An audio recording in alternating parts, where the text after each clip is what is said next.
Baik, selamat malam Bapak Ibu. Kita ketemu lagi. Terakhir ketemu eh, semester lalu ya. Selamat malam nih yang sudah hadir Pak Anies, Pemiling, Pak Urip Dadang, Pak Aji Tono, Pak Antariksa, Mas Ivan, Bu Yeni Liana, Pak Elisa, dan Bu Aryani. Ya, seperti biasa, kita kalau bicara soal format kuliah, saya pikir Bapak Ibu sekalian, rekan-rekan sekalian sudah paham lah ya. Jadi kita akan banyak diskusi nanti. Kita bicara soal digital marketing karena ini adalah digital marketing certification yang formatnya agak berbeda dibanding perkuliahan secara umum ya. Karena dari segi mentornya, pengajarnya ada 3 orang, saya Pak Heru dan nanti ada Mas Hendy. Kami bertiga punya perspektif masing-masing dalam digital marketing ya, akan saling melengkapi. Perspektif ini bukan berbeda jauh sebenarnya, banyak sekali irisan. Ya, tapi ada hal teknis yang kami punya jalurnya masing-masing begitu. Dan saya pikir Pak Heru juga sudah cukup berpengalaman dalam digital marketing, sudah lama juga. Saya satu ruangan dengan Pak Heru, ya karena Pak Heru staf saya di kantor Karir Center Asia, jadi saya berhadapan-hadapan dengan Pak Heru begitu. Kami hari-hari itu bahas soal SEO, bahas soal ads, bahas soal gimana format landing page yang terbaru, eksperimen AI. Kemarin kita hajar Google View ketiga. Dan sebelumnya, ya kita selalu dalam 1-2 jam setiap hari itu selalu eksperimental di banyak hal ya, mengenai IT. Dan ya seperti yang saya bilang, saya Pak Heru dan Mas Hendy ini sebenarnya punya satu jalur yang kita sama-sama pernah gunakan, lah, terutama di digital marketing. Tapi nanti kita bertahap, eh, saya akan mengisi 3 kali. Harusnya ini Pak Heru ya malam ini karena beliaunya panitia prom night untuk besok pagi dilakukan wisuda. Jadi beliaunya malam ini sampai nanti jam 9-an pasti sangat sibuk. Daripada kelasnya kosong, saya ganti begitu. Jadi minggu depan Pak Heru, minggu depan libur apa enggak ya? Kita lihat. Oh, Jumatnya yang libur ya. Jadi bergantian begitu, terus jatah saya 2 kali, kemudian Mas Hendi nanti di closing 2 kali. Mas Hendi mungkin akan lebih teknis ya mengenai digital advertisement dan mungkin perkembangannya terkait industri ini. Kemudian Pak Heru tentang eh, konsep perkembangan dan juga psikologinya. Saya pikir Pak Heru next akan ngomong soal psikologi, market psychology dan lain-lain. Kemudian mungkin bisa juga ditanya mengenai pengalaman beliau SEO dan lain-lain ya. Saya dulu orang SEO, umur 16, 17, 18 ya. Saya lama di SEO dan setelahnya itu juga masih nangani SEO tapi nggak seintens umur umur belasan lah begitu. Di umur 20 awal. Kemudian saya genjot di ads sampai sekarang. Kemudian kita lihat nanti perkembangannya. Jadi saya akan membahas mengenai strategi, perkembangan, apa hal yang menarik, apa update yang menarik yang bisa saya angkat ya sehingga teman-teman juga bisa saling diskusi. Begitu Bapak Ibu. Eh, Pak Aji, halo Pak Aji, malam. Bisa connect Pak Aji. Malam, Pak Hari. Maaf Pak, Ah, off cam dulu Pak. siap, nggak Iya apa-apa Pak, Pak Aji. maaf Pak. Iya, Pak Aji lagi ada kesibukan sekarang iya saat Pak. ini? Iya, Oh, oke oke oke. Oke, Pak Aji. izin off cam Pak, sementara ya Pak ya. Siap Pak. Nanti Terima sambil kasih Pak Hari. disimak saja Pak. Nanti kalau ada masukan-masukan seperti biasa Pak ya. Iya Pak. Ya, oke, terima kasih. Pak Tarigan, wah konten creator kita, ya, podcaster kita nanti kasih masukan. Saya sekali lagi mazhabnya langsung senang iklan. Tapi saya nggak sendiri, banyak yang seperti saya ya. Kemarin saya ikut live-nya, bukan live sih sebenarnya, ini kayak conference tapi asinkronus ya, dari Chief Marketing Officer-nya Uniqlo. Seperti Bapak Ibu mungkin sudah tahu ya, karena beberapa kali saya cerita, saya suka brand Uniqlo dan saya terlibat di riset Uniqlo untuk brand research dan industrial research. Academic research juga ya, jadi saya dapat dana dari pemerintah, kemudian kita lakukan riset bareng Uniqlo. Dan Chief Marketing Officer-nya bicara soal, wah saya itu orangnya sangat suka gaspol di ads ya, di iklan gitu. Tapi di iklan itu kita berbasis data semua, kita nggak akan asal-asalan iklan. Bahkan kemarin ada masukan dari Fore. Nah ini direktur marketingnya Fore, sama CMO sih. Dia juga ngomong, kita mau bikin kafe aja memang sangat ribet di data ya, semua berbasis data. Kita nggak akan buka kafe asal-asalan, buka cabang asal-asalan kalau nggak ada datanya. Jadi eh, dan data itu salah satunya dari campaign marketing dan paling cepat memang ads. Gitu. Dan dari pihak Fore maupun Uniqlo itu juga sepakat bahwa ya shortcut itu ads itu salah satu yang tercepat. Oke, nanti kita akan bahas lebih lanjut mengenai ini. Menarik sekali sebenarnya marketing evolving ya, berevolusi terus dan teknologi yang ada sekarang, Bapak Ibu kalau kita ngomong AI sudah merambah ke semuanya. Jadi jangan bosan-bosan ngomongin soal AI karena per hari ini itu bisa sangat berbeda dengan per minggu lalu. Itu jadi kecepatannya luar biasa dan kita harus siap. Saya pikir kita harus sangat siap. Ini bukan sekedar isapan jempol atau sekedar dongeng gitu ya. Dongeng artinya kalau ilmu itu, oh iya, misalkan kita mendengar, saya dari tahun berapa itu ya, saya kuliah S2 itu, sebentar, saya ingat itu dulu, 2009 saya lulus S1, saya break 5 tahun, 6 tahunan, kemudian saya masuk S2, sekitar 2014 sampai 2016 saya lulus S2. Jadi cukup break lumayan lama sebenarnya, nggak cuma beberapa tahun, tapi cukup lama, kemudian saya ambil S2 di Brawijaya. Di waktu itu kita sudah sering mendengar tentang konsep bonus demografi yang akan dialami Indonesia. Bapak Ibu mungkin sudah sering juga, Bapak Ibu dosen mungkin ada nyinggung, atau di koran, di berita, di media, kita lihat Kompas TV, tadi siang bahas lagi bonus demografi, Wakil Presiden kita, Mas Gibran, itu membahas soal bonus demografi. Nah, bagi Bapak Ibu yang mungkin, oh iya pernah dengar, tapi apa ya itu maksudnya? Simpelnya begini, ini bagi Bapak Ibu yang belum tahu, kalau yang sudah tahu nanti melengkapi apa yang saya sampaikan ya, tapi saya nyampaikan simpel saja. Waktu saya kuliah S2, satu profesor saya namanya Prof. Ubud, itu menyinggung soal ini, dan saya sudah membaca waktu itu, saya beli koran. Jadi saya masih, kalau kuliah itu saya, sampai sekarang kadang-kadang masih beli koran, manual, walaupun kita langganan New York Times, dan langganan Bloomberg ya untuk asupan nutrisi ke otak kita ya, informasi-informasi terbaru, tapi kadang saya masih beli koran. Nah, waktu itu kita membahas tentang bonus demografi bahwa intinya Indonesia ini akan dianugerahi sampai 2030-an usia produktif ini jauh lebih banyak daripada usia non produktif. Usia non produktif itu ya usia anak-anak, remaja, dan usia pensiun. Ya, begitu. Yang di tengah-tengah ini usia produktif, kerjalah ya. Mulai ya mungkin umur-umur 22 ya selalu lulus kuliah secara umum, 22 kalau dia SMA lanjut kuliah kan 22 lulus sih. Itu usia produktif. Itu suatu anugerah katanya karena catatan ekonomi mengatakan kalau angkatan kerjanya banyak, banyak orang produktif, maka ekonomi juga terkerek ke atas gitu ya, naik. Karena banyak yang kerja, banyak yang berpenghasilan, banyak yang bisa spending juga, banyak bisa belanja. Ekonomi kan prinsipnya itu orang yang punya duit belanja. Orang yang bisa bikin barang, produksi banyak, barangnya dijual. Kan begitu ya. Ekonomi selalu begitu. Maka dulu saya pernah ada riset dengan teman-teman dari UN. Teman-teman dari UN ini dari Jepang, dari Korea, dari Amerika, ada beberapa juga dari ITB. Saya di proyeknya beliau-beliau ini sangat menarik waktu itu. Saya pikir kenapa sih negara-negara maju seperti kalian itu peduli sama Indonesia, sama Vietnam? Oh ya karena kalian juga konsumen kami. Jawabannya jadi ekonomi dunia ini harus berputar, harus ada yang beli produk kami ya. Itu secara sambil bercanda ngomongnya ya, tapi memang ekonomi itu begitu. Gitu. Yang punya duit ya harusnya spending. Nah, permasalahannya Bapak Ibu dengan banyaknya usia produktif ya, apakah benar-benar itu anugerah? Apakah benar-benar nanti usia-usia produktif ini bisa spending, bisa cukup sukses di dunia kerja dan dunia bisnis? Itu pertanyaannya, ya.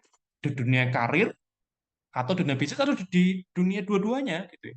Seperti saya bekerja sebagai dosen tapi saya punya usaha sebagai sumber penghasilan utama saya.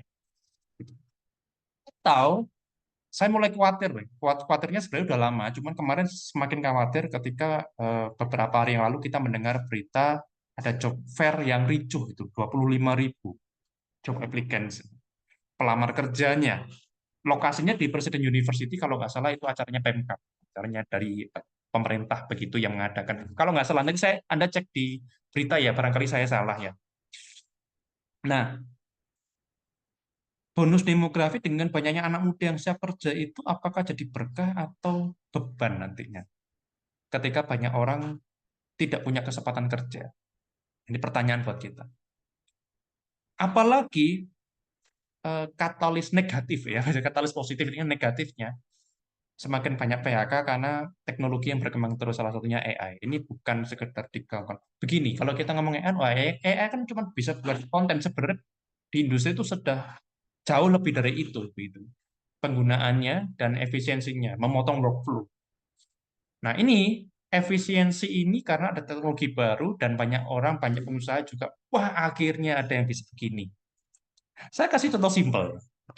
Tadi saya cerita, saya pernah melakukan riset dan dibiayai oleh UN, ya PBB, dan kerjasama dengan orang Jepang, orang Korea Selatan, orang Amerika Serikat. Oh ya, ada dua orang Hong Kong, kemudian yang lainnya teman-teman dari ITB, kemudian dari UNER. Gitu. Waktu itu saya cukup bangga karena tim saya, waktu itu saya membawa bendera Universitas Brawijaya. Satu tim saya yang jadi partner saya itu punya kecepatan notulensi yang luar biasa. Jadi kalau kita meeting, Bapak Ibu, kita meeting. Saya nggak tahu ini sudah saya pernah cerita apa belum. Kalau kita meeting, saya diskusi begitu ya. Kemudian teman saya ini nggak banyak omong, cewek nggak banyak omong. Setelah kita meeting 1,5 jam begitu, ya, saya noleh ke teman saya, udah jadi notulen dan proposal yang akan diajukan. Jadi setelah kita meeting, dia langsung bikin proposal dari hasil meeting kita tadi langsung diajukan, di print, diajukan ke partner kita yang menjadi lawan kita dalam meeting. Kecepatannya luar biasa ngetik, kemudian memparafrasekan, mengedit kata-kata, dan menyampaikan dalam bahasa yang profesional. Nah, sekarang, saya dulu sangat bangga gitu ya punya tim seperti itu. Saya pun mungkin nggak secepat itu. Saya minta, besok ya saya edit dulu, saya kirim proposalnya. Nah, sekarang saya nggak butuh dia, kan ada ChatGPT. Dan menariknya, saya cukup seneng karena knowledge management saya bisa sangat terlaksana karena setiap kali saya nyetir, ya, nyetir pulang ke kampus atau ke meeting, kadang ada acara, itu saya taruh handphone saya, ChatGPT, kemudian saya ngobrol dengan dia tentang topik apapun untuk menambah pengetahuan saya, untuk mempertajam cara berpikir saya. Kadang saya kritisi juga jawaban dia. Saya ngobrol langsung begitu, tidak ngetik ya. Eh, dan natural sekali jawabannya, kadang saya gandengan dengan Gemini 2.5, eh, gandengkan begitu, dan kita bisa bikin podcast ya, wawancara adalah ChatGPT atau Gemini gitu. Nah, ini tujuannya untuk mempercepat serapan atau nutrisi ke otak kita. Oke, sekarang kita bahas mengenai topik pada malam ini. Pengantarnya tadi perkembangan teknologi dan apa yang bisa kita lakukan. Di dunia digital itu tidak luput dari yang namanya kecerdasan buatan, dan mungkin pernah dengar juga mengenai AGI ya. Sekarang AI-nya masih banyak yang generatif. Suatu saat kita akan mencapai AGI. Walaupun Sam Altman itu ya, foundernya dari uh, OpenAI yang bikin ChatGPT ya, sebenarnya bikin bukan cuma dia ya, satu tim lah ya. Tapi dia yang mencuat namanya Sam Altman. Saya seringkali memantau dia diwawancara oleh BBC, saya diwawancara oleh ya di TED ya, juga ada TEDx ya. Kemudian kemarin itu saya lupa itu apakah CNBC atau belum, saya lupa ya. Dia sering bilang bahwa kalau bicara soal general artificial intelligence itu definisinya bisa macam-macam, dan apakah kita sudah mencapai sana mungkin sedikit gitu. Jadi kita masih early stage di sini. Bapak Ibu sekalian, malam hari ini kita akan bahas mengenai understanding digital classroom. Topik klasik sudah pernah saya sampaikan, tapi slide ini sangat baru. Kenapa sangat baru? Saya update beberapa hari ini. Tadi siang masih saya pegang, saya ada update-update baru tentang pemikiran. Semester lalu pernah saya bahas consumer behavior di digital. Ya, tapi saya itu orangnya haus akan pengetahuan baru begitu ya. Saya belajar terus, saya punya jam belajar yang sangat ketat ya. Di pagi hari jam 6 sampai jam 8.30, kemudian malam itu jam 10 sampai jam setengah 12. Setiap hari harus belajar. Dan bahannya bisa dari macam-macam gitu ya, nggak selalu dari buku, bisa dari Spotify, bisa dari ya kita baca-baca Bloomberg, kita dengerin apa yang disampaikan di situ juga menjadi analisa. Oke. Nah, kita harus flashback sebentar ya. Kalau kita ngomong soal uh, marketing. Marketing ini secara prinsip garis besarnya sama, tapi berkembang. Kenapa? Sebagai contoh begini, kalau kita mau digital marketing itu kita harus kembali ke makna marketingnya dulu. Sebelum kita go digital dulu, kita harus benar-benar paham. Karena mahasiswa saya atau orang-orang termasuk yang bekerja di saya ya di kantor saya itu seringkali too technical, dia melupakan sisi manusia, dia melupakan sisi personal analytics-nya, dia melupakan sisi psikologinya, sehingga campaign itu hasilnya jelek sekali, nggak berkembang. Ya, kan? Campaign adalah kampanye iklan dan kampanye promo konten dan segala macam. Nah, kalau kita lihat dulu internet itu tahun 90-an ditemukan dan langsung heboh. Ya sama kayak AI sekarang lah. Bedanya adalah waktu internet itu dibicarakan media itu belum seperti sekarang. Ya kan? Televisi kuat, ya YouTube itu belum mulai ya masih prototype. Tapi orang-orang di televisi mulai bicara internet.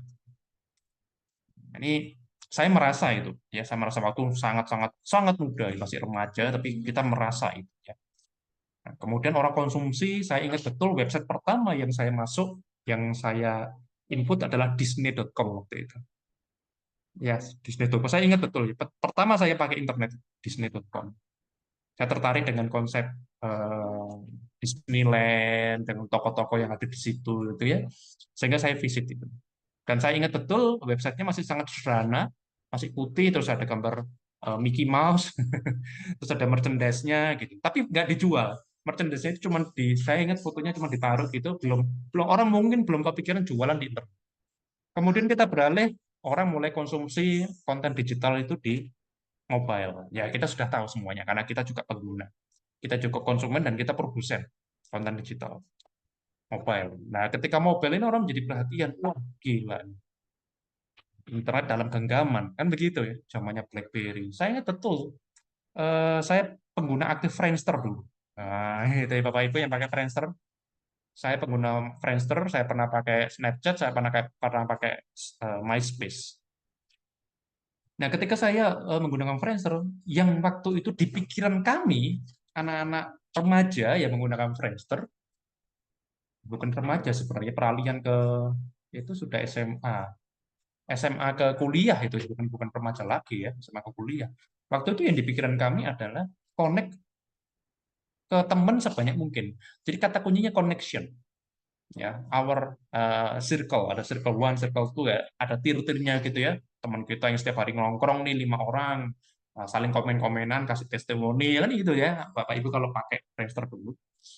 Nah, kemudian muncullah era BlackBerry, muncullah Facebook, dan saya mau cerita, saya dulu excited sekali dengan Facebook. Saya orangnya dari dulu itu suka dengan international network. Jadi ketika Friendster ini isinya teman-teman saya, saudara-saudara, family yang jarang ketemu, ya ketemunya cuma pas hari raya aja. Waktu Facebook hadir ini, wih teman-teman saya ada dari India, dari Australia, begitu ya. Karena waktu itu image, ini nggak tahu dari perspektif Bapak Ibu gimana, tapi waktu saya pertama pakai Facebook, itu seminggu pertama, saya excited karena saya bertemu dengan orang-orang yang senang dengan dunia bisnis, senang dunia startup, dan itu di berbagai negara. So, connect. Dan kita ngobrol, kita say hi, hey, saya di Indonesia, akhirnya lanjut ke percakapan begitu ya. Dan eh, dan waktu itu saya punya kesan Facebook ini, oh ini kayaknya karir banget nih, gitu ya. Nah, ini sosial media ini beda ini nggak kayak Friendster ini untuk karir nih, untuk bisnis nih, untuk networking nih, untuk punya teman internasional nih. Dan memang saya senang menggunakan bahasa Inggris gitu. Jadi saya pengen kenalan sebanyak mungkin, improve my English, dan menggunakan jaringan itu untuk pengetahuan saya. Nah, lama-lama kelamaan Facebook berubah kan, jadinya kayak Friendster gitu pertemanan.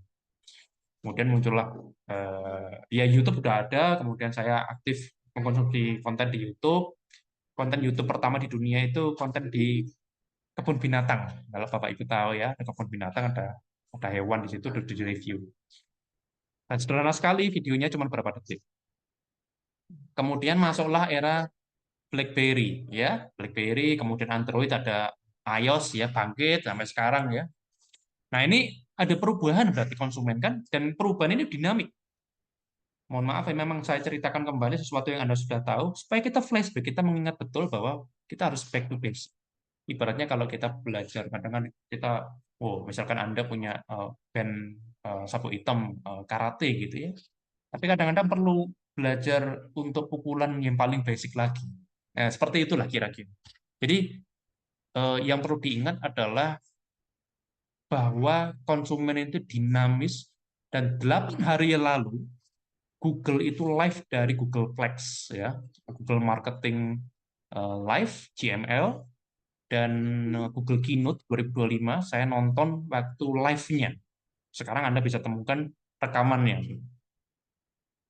Dan yang saya perlu update adalah memang dinamisme semakin cepat dengan kehadiran teknologi yang terbaru sekarang. Nah, apa yang menjadi concern kita? Internet itu awalnya orang heboh karena orang mencari sesuatu kan lewat Google Search gitu ya. Ada Yahoo Search ya, sebenarnya Google itu, iya, Google juga di 8 hari yang lalu itu waktu live dia menyampaikan bahwa begini, menarik ya, ini menarik. Yang di balik layar itu ada wawancara, ya. Yang diwawancara adalah Sundar Pichai.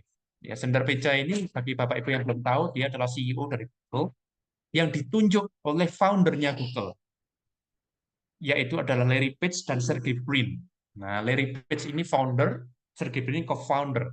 Nah, co-foundernya Google namanya Sergey Brin ini baru-baru ini kembali lagi ke kantor Google.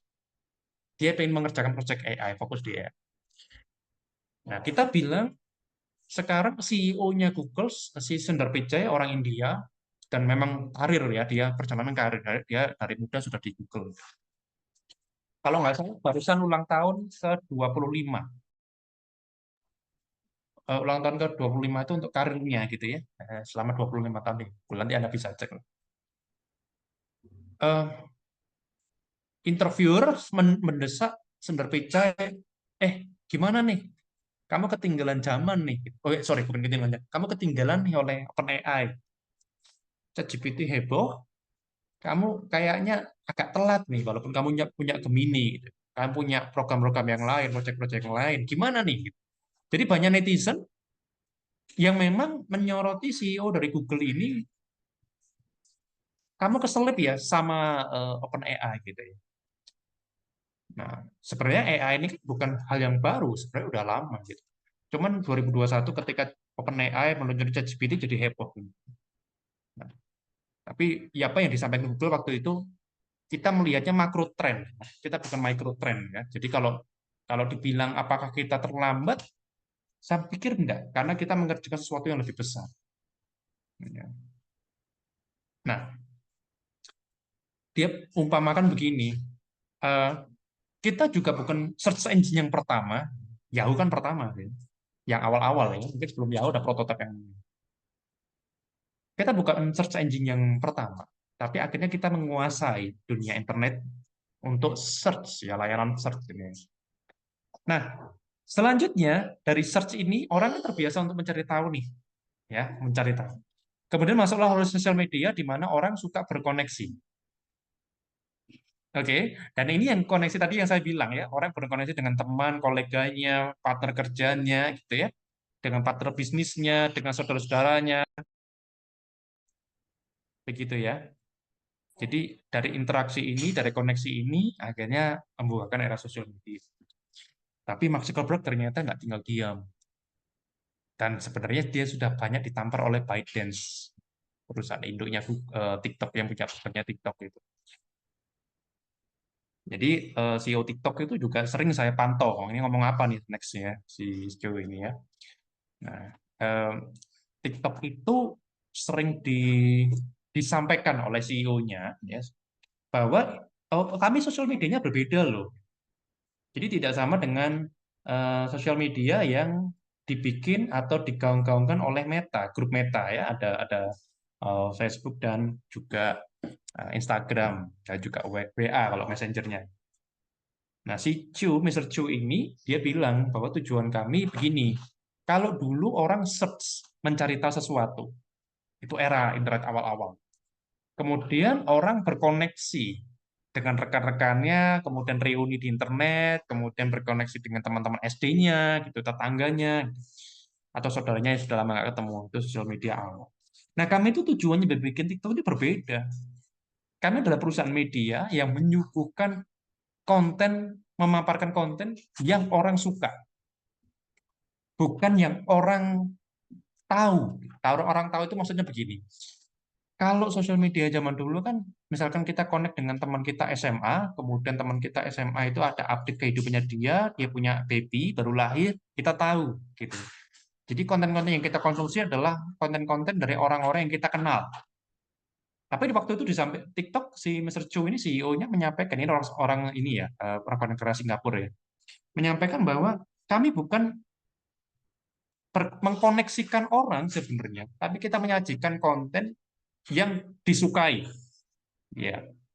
Nah, ini era sosial media di mana kalau Anda main atau Anda masuk di TikTok, itu eh, yang disajikan adalah konten-konten yang memang kadang bukan dari kenalan kita, bukan dari saudara kita, tapi tiba-tiba muncul di beranda kita dan oh iya ya, ini kok tahu ya apa yang saya mau tonton. Tapi pada seringkali juga enggak.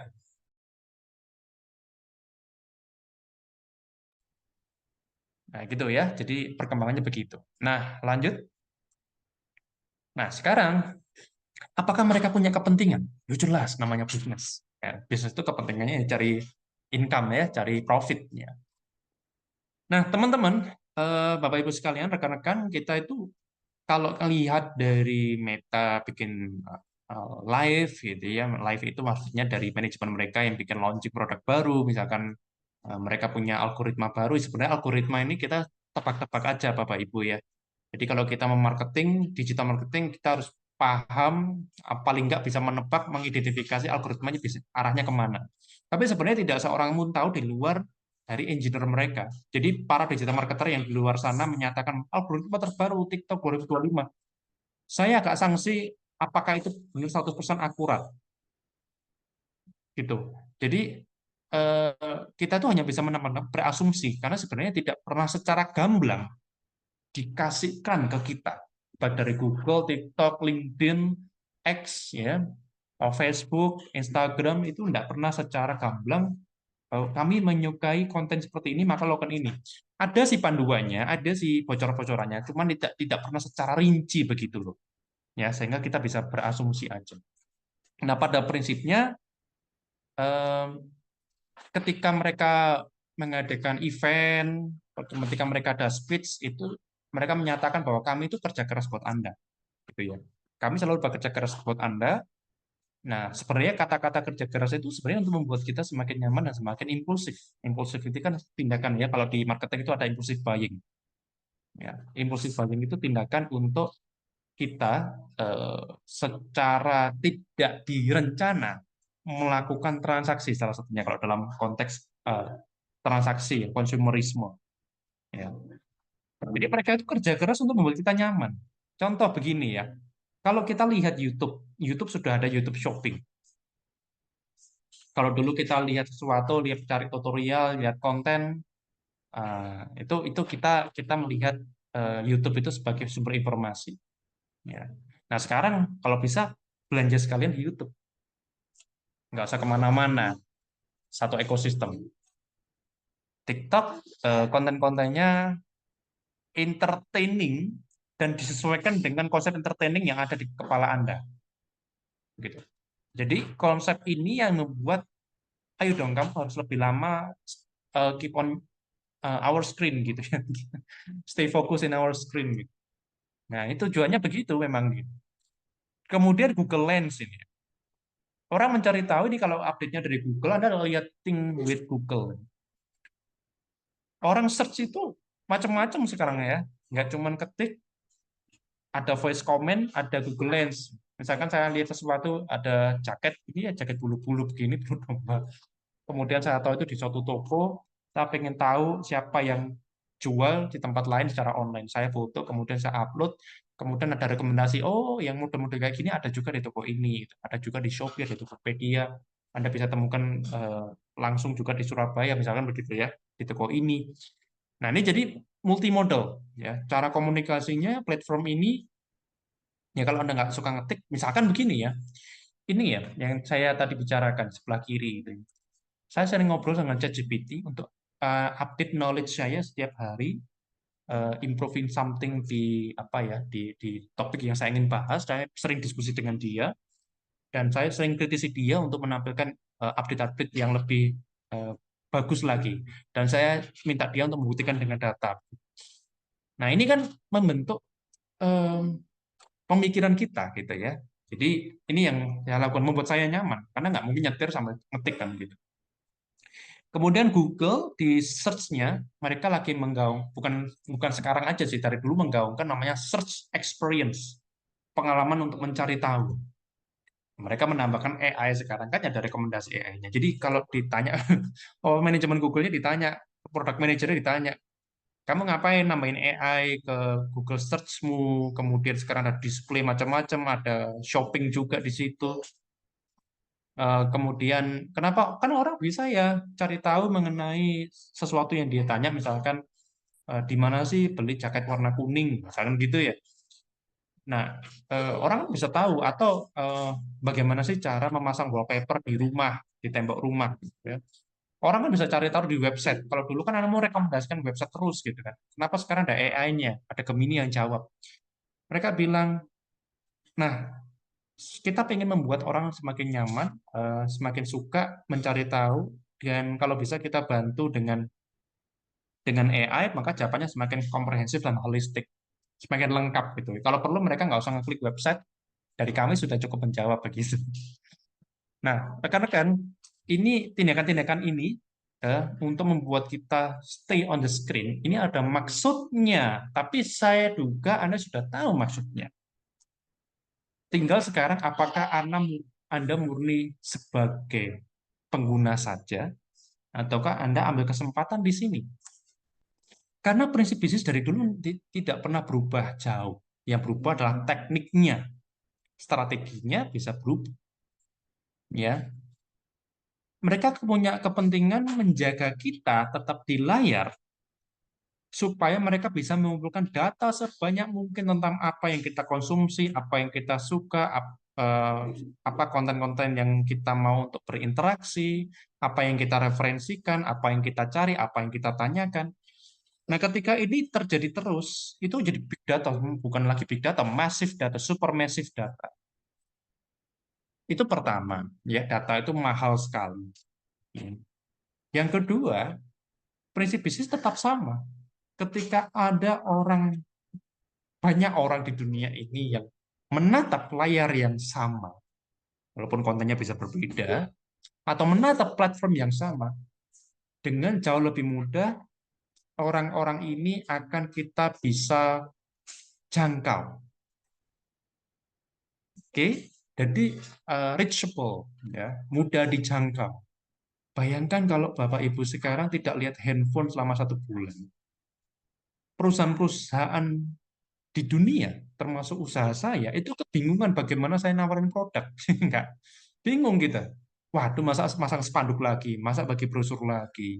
Yang terima brosur random kadang-kadang kan, yang lihat spanduk saya atau lihat billboard saya itu udah pajaknya mahal, pasarnya mahal, yang lihat random. Bukan tipikal kan konsumen saya, tapi ikut melihat. Dan saya bayar pajaknya terus, gitu ya, setiap minggu kayak perpanjang-perpanjang. Ya mahal. Tapi begitu Anda menatap layar, saya dengan mudah bisa menjangkau Anda. Oh, saya punya produk baru nih, baru launching minggu depan, tapi pre-order sekarang ya. Dan saya bisa tanya ke pemilik platformnya, karakter konsumen itu tadinya kayak gini nih, bisa bantu nggak? Konsumen yang sama, cowok, usia 22 sampai 25, gaya hidupnya begini, dia tinggal di kota besar, Jakarta, Surabaya, Medan, yang most likely akan beli produk saya, Tolong temukan juga di Kota Bandung dan Denpasar. Gitu. Tolong bantuin. Oke, ini datanya.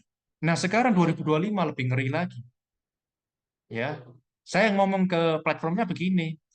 Saya pengen jual produk ini, tolong AI bantu ya, pikirkan kira-kira karakter yang pas siapa. Dan sekarang yang dideteksi bukan hanya demografi, tapi juga dari segi behavior-nya yang utama. Jadi kan ketika Anda punya budget iklan, ini penting ya, buat Bapak Ibu yang sudah beriklan bertahun-tahun, atau barusan beriklan, atau pernah beriklan, Pak, iklan saya 2024 dulu bagus, 2025 jelek, atau 2023 ke bawah, saya bisa jualan iklan, omsetnya tembus 2 kali lipat dari 2019, Pak. Tapi sekarang iklan so-so gitu aja, gitu. Oh, sekarang platformnya jelek, Pak, ya, gitu. Kita harus lihat dulu secara kritis. Apakah memang kesalahannya di pengiklannya, atau ada shifting behavior-nya, atau ada shifting cara orang bertransaksi, atau ada tambah kompetitor yang masif jumlahnya, gitu ya. Karena sekarang iklan itu ketika Anda punya budget yang besar sekalipun, ketika ditampilkan, nah ini ada faktor berikutnya nih, ditampilkan ke banyak orang yang Anda klaim sebagai calon pembeli potensial Anda masuk iklan di YouTube, kemudian Instagram, di TikTok, di LinkedIn, di mana lagi di Facebook Ads, ya, Google Ads, ya, saya pernah semuanya itu yang saya sebut ya. Tapi nggak saya ada yang nggak saya teruskan begitu ya. Lain kali kita bahas itu. Ketika Anda ngiklan, kemudian respon orang terhadap iklan Anda itu jelek, pasif. Iklan Anda bisa ditahan, walaupun Anda bayar. Ditahan itu bukan berarti nggak diiklankan, tetap karena Anda bayar tetap diiklankan, cuman tidak diprioritaskan. Kenapa? Karena pesaing Anda, respon iklannya, kontennya, ya, itu mendapat respon yang lebih baik.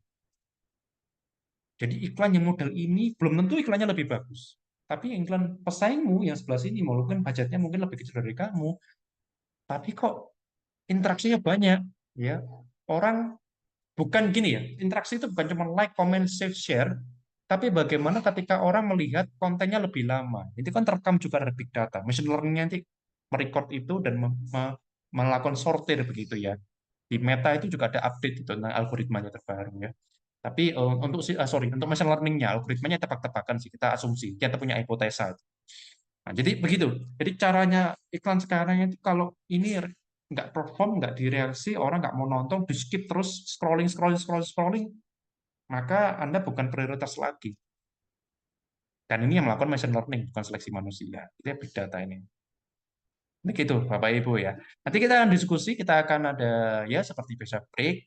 Nanti silahkan, ini pertemuan kedua ini saya bebaskan, Bapak Ibu bisa menyampaikan bagaimana pandangan Anda tentang dunia marketing, terutama digital marketing saat ini.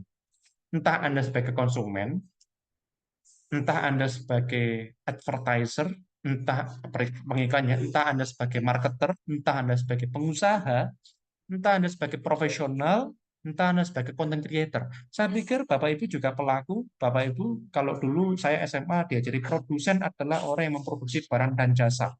Ya, saya diajari ekonomi itu ya manufaktur punya pabrik begitu ya. Sekarang kita semua orang bisa jadi produsen, produsen konten gitu ya. Jadi pengalaman Bapak Ibu sebagai produsen konten, sebagai konsumen juga yang mungkin banyak check out di Shopee, yang mungkin setiap hari scrolling YouTube Short, ini bagaimana? Apakah iklan-iklan tertentu itu memapar ke diri Anda gitu ya? Uh, Pasti isi Instagram saya, isi TikTok saya, feed saya itu pasti berbeda dengan Anda karena memang personalisasi. Maka isu berikutnya untuk 2025 and beyond setelahnya itu hyper personalization. Bagaimana platform semakin memahami Anda untuk apa yang Anda ingin tonton, ingin lihat, dan pada akhirnya ingin Anda beli gitu. Nah, ini ya tadi Google VO ini yang baru menggemparkan minggu-minggu ini ya. Saya udah bikin kemarin Google VO videonya, wah luar biasa. Saya kayak orang beneran ngobrol ini. Saya prompting nggak sampai 7 menit kemarinnya. Saya di mobil itu sambil ngopi, saya beli Fore, butterscotch latte, wah, saya sampaikan ya. Kemudian saya iseng prompting, saya masuk Google VO, buka laptop sebentar, terus ya, jadi nanti Anda bisa bisa coba lah. Ini sebenarnya baru launching di Amerika, jadi Anda harus pakai VPN kalau mau nyoba.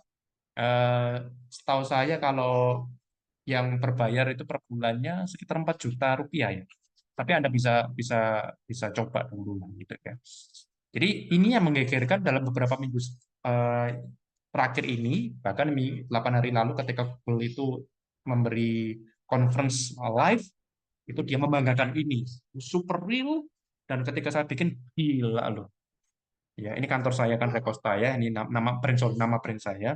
Terus saya mau bikin company profile gitu. Kalau dulu saya bikin company profile video kayak gini itu, oh bisa biaya produksinya bisa mahal sekali, bisa belasan, bisa puluhan juta gitu ya. Kita panggil kameramen, eh, drone, apa namanya, pilot yang bagus, editor, dan revisinya bisa berminggu-minggu bahkan berbulan-bulan itu untuk kadang voice overnya jelek, kita harus take lagi di studio dan lain-lain.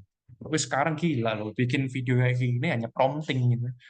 Dan orang di sini nggak ada manusia. Ada yang gini kemarin komen, oh ini bisa bisa nanti dilihat di Instagram saya. Kalau Bapak Ibu misalkan pengen lihat ya, kurniawan.id ya. Atau mungkin sudah lihat ya beberapa rekan-rekan di sini kan terkoneksi dengan saya di Instagram.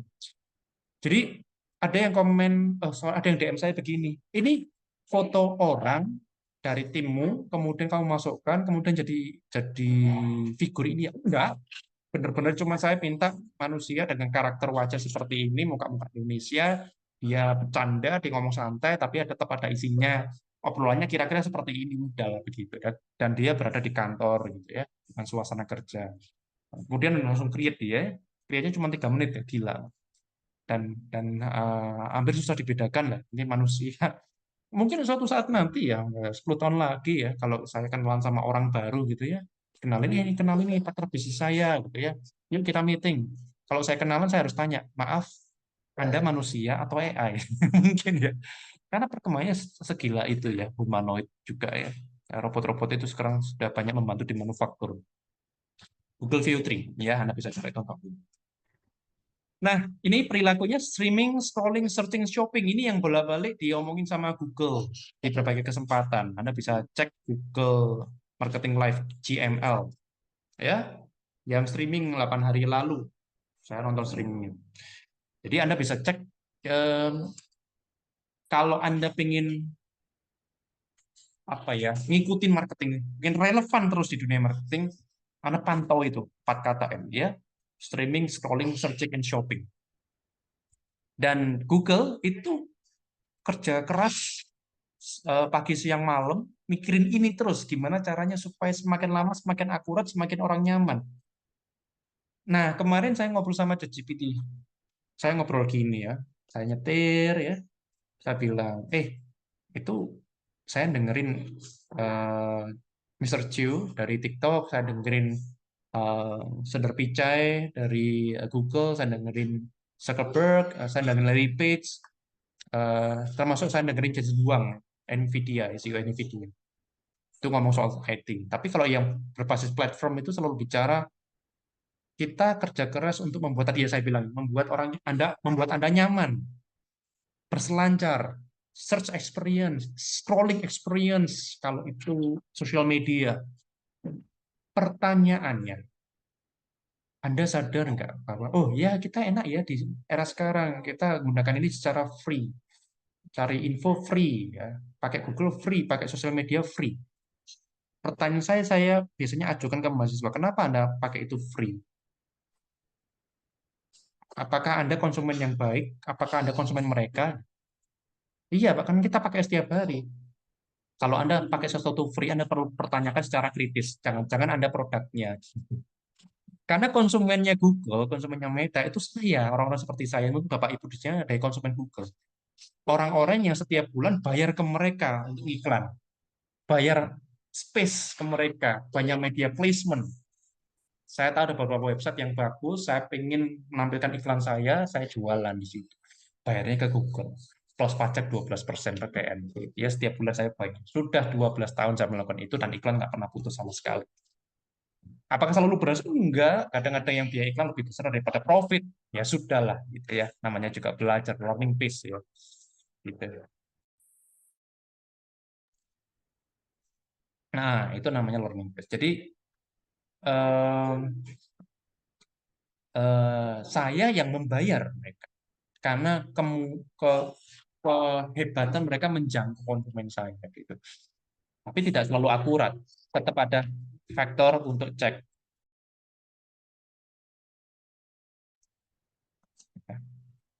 Tetap tetap kita pantau dan monitoring secara ini ya, secara reguler gitu ya. Oke, nah ini nanti yang Bapak Ibu silahkan bisa sampaikan, silahkan urutannya. Ini kita nggak ada moderator, nggak ada koordinator, dosen koordinator yang nanti bisa chat di kolom komen. Bagaimana menurut Anda perkembangan terakhir-terakhir ini? Silakan. Dalam konteks marketing, Anda bisa bicara banyak dalam pengalaman Anda. Dan tidak hanya gini, digital marketing itu tidak hanya digital, ya. Em, Selalu ada poin omnichannel yang ada di dalamnya. Misalkan Anda gabungan online dan offline. Anda membelinya secara offline, Anda tahunya secara online. Misalkan Anda yang semester lalu saya ingat bicara, saya mau beli, misalkan mau beli sofa gitu ya, dan belinya tetap offline. Saya pantau, tapi saya memilihnya melihat katalognya secara online. Atau saya dapat broadcast-nya secara online. Atau dibalik, kadang jalan-jalan ke mall, lihat, oh ada fashion yang bagus, fashion clothing yang bagus, tapi saya memutuskan untuk oke, saya suka ini tapi saya nggak cocok ukurannya, saya pulang ke rumah ditawari ukuran yang lebih cocok dan saya belinya lewat online, lewat aplikasinya dia. Ya, seamless experience ya. Kadang-kadang border antara online dan offline susah untuk dikenali lagi. Begitu. Dan nanti kita akan bicara soal consumer gap dan ada consumer shift ya. Ada confidence gap juga dan confidence apa namanya shifting dan bagaimana kita melihat dari jurnal-jurnal akademik untuk membahas itu ya. Nah, ini ya. Nanti ada pertanyaan conversion rendah. Nah, conversion apa? Bapak Ibu mungkin banyak yang sudah masih ingat ya conversion, konversi ya. Nah, tapi nanti kita akan bahas setelah kita diskusi. Oke, ini pembukaan di materi kedua ini. Nanti saya akan melanjutkan di materi-materi berikutnya. Kemudian Pak Heru akan melengkapi dari sudut pandang beliau dan pengalaman beliau. Karena Pak Heru ini juga selain beliau dulu itu dosen di Awareness, tapi juga punya PT, begitu ya, punya usaha dan bergeraknya di dunia digital, hardware and software. Jadi beliau itu cukup cukup luas pengetahuannya. Kalau Bapak Ibu tanya soal IT, Bapak Ibu mungkin ada background-nya IT bisa diskusi sama beliau, gitu ya. Kalau saya kan memang IT-nya based on business, ya, for business, for marketing. Kalau beliau ini kadang bisa jadi orang IT banget, kadang bisa jadi orang marketing, kadang bisa ngelakuin SEO dan lain. Mas Hendy nanti akan membahas juga soal dari aspek meta ads dan mungkin yang lain-lainnya di sekitarnya gitu ya. Oke, jadi Bapak Ibu kita akan break. Ini jam 7.30 kita sudah menjalani kuliah selama 45 menit ya. Kita akan break 15 menit untuk Bapak Ibu merancang apa yang ingin disampaikan. Seperti biasa, setiap partisipasi nilainya tinggi ya. Setiap partisipasi nilainya cukup tinggi untuk poinnya. Jadi nanti poin-poin dari saya akan saya gabungkan dan saya akumulasi ya dengan poin dari Pak Heru, dengan Mas Hendy ketika ada diskusi. Begitu ya. Jadi saya akan menggabungkan poin-poin juga dengan mereka-mereka ini ya. Dan apa yang bisa disampaikan nanti, apapun pandangan Anda tentang marketing, pandangan Anda tentang bisnis, tren, dan juga boleh boleh juga melanjutkan pandangan Anda tentang materi Pak Heru yang kemarin. Terus terang saya nggak terlalu tahu Pak Heru kemarin nyampaikan apa aja. Mungkin tebakan saya soal tren, soal perkembangan begitu ya, e-commerce. Anda juga bisa menanggapi soal itu dan akan lebih baik kalau Anda hubungkan dengan marketing. Karena topiknya adalah digital marketing certification. Kemudian berikutnya Bapak Ibu, rekan-rekan sekalian, Anda bisa melihat pandangan ini dari aspek eh, di tempat Anda kerja. Misalkan Anda kerja di satu PT. Ya. Oh, di perusahaan saya gini Pak marketingnya Pak. Sedikit berbeda Pak gitu ya. Penerapannya karena perusahaan kami itu perusahaan jasa di bidang interior design. Kami melakukan marketing secara digital, yes, tapi ada sedikit modifikasi karena orang harus pegang barangnya dulu misalkan. Silakan di tempat kerja Anda bagaimana penerapannya. Saya juga ingin tahu, saya ingin belajar, Bapak Ibu ya. Atau Anda mungkin kerja di satu PT, di satu CV, di satu tempat, tapi Anda nggak pengen menyampaikan tentang gaya marketing. Oh, silahkan. Boleh. Ya. Nggak ingin menyampaikan tentang rahasia marketing atau strategi marketing di tempat Anda sendiri. Boleh. Anda punya pandangan, Pak, menurut saya kok TikTok itu kok semakin lama semakin aneh ya. Boleh aja. Anehnya kenapa? Atau pengalaman Anda sebagai konsumen. Ya, sebagai konsumen misalkan Anda pengguna Shopee aktif, check out terus setiap hari. Begitu menyenangkannya mendengar kata-kata paket, nah gitu ya dapat paket. Apa yang Anda rasakan? Apa yang membuat Anda impulsif? Atau ada pecinta menonton live setiap hari? Saya kadang-kadang nonton live Shopee juga. Saya juga ini beli kemeja juga di Shopee live. Ya, jadi saya pengen mendengar pengalaman Anda bagaimana.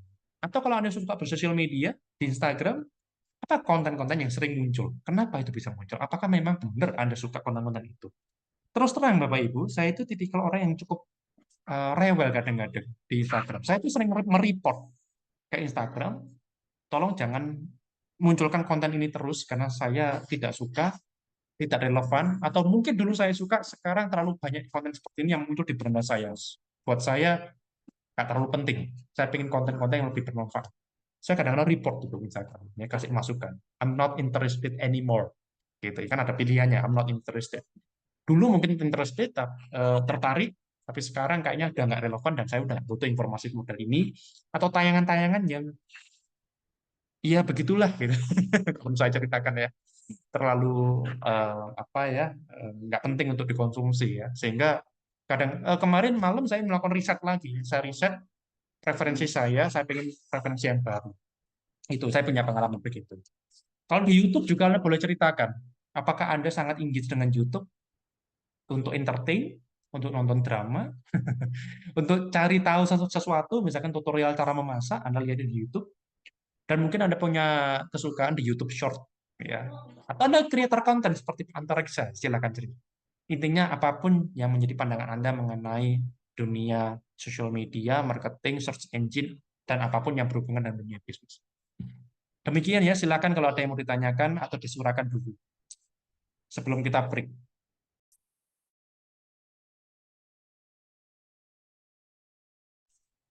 Baik, kalau sudah aman, Bapak Ibu nanti jika Anda memang lagi multitasking, mungkin ada acara, mungkin ada sama keluarga, karena memang long weekend ya, malam hari ini, it's okay, Anda bisa bersuara, tidak harus bikin PPT. Kalau bisa open cam, kalau memang keberatan ya sudah lah, ya penting Anda bisa menyampaikan pendapat Anda, dan nanti langsung saya rekap poin-poin partisipasinya, dan saya serahkan ke Mas Hendy dan juga Pak Heru, begitu. Oke, aman ya. Jadi nanti seperti biasa Anda bisa tuliskan nama, urutan yang ingin menyampaikan pendapat dahulu. Tidak ada judging malam ini ya. Sekali lagi ya, jangan Pak komentar saya cuman ini Pak. Mungkin komentar Ibu ini, Bapak ini lebih bagus. Janganlah. Kita sama-sama menghargai. Jadi jangan berkecil hati seperti itu. Dan bagi Bapak Ibu yang lain yang sudah terbiasa untuk menyampaikan pendapat, nah kita tunggu lagi ya pendapatnya. Oke, kita break 15 menit waktu istirahat dan juga waktu berpikir. Kalau Anda nyamannya, Pak, saya bikin PPT aja deh, boleh. Semoga bisa digunakan waktunya 15 menit doang soalnya ya, bukan 20 menit, bukan setengah jam. Jadi kita akan, saya genapkan aja ya, ini saya anggap jam 7.40 ya, ini 7.40, 7.36 sekarang ya. 7.40, sebentar. Ini kok ada WA dari mahasiswa.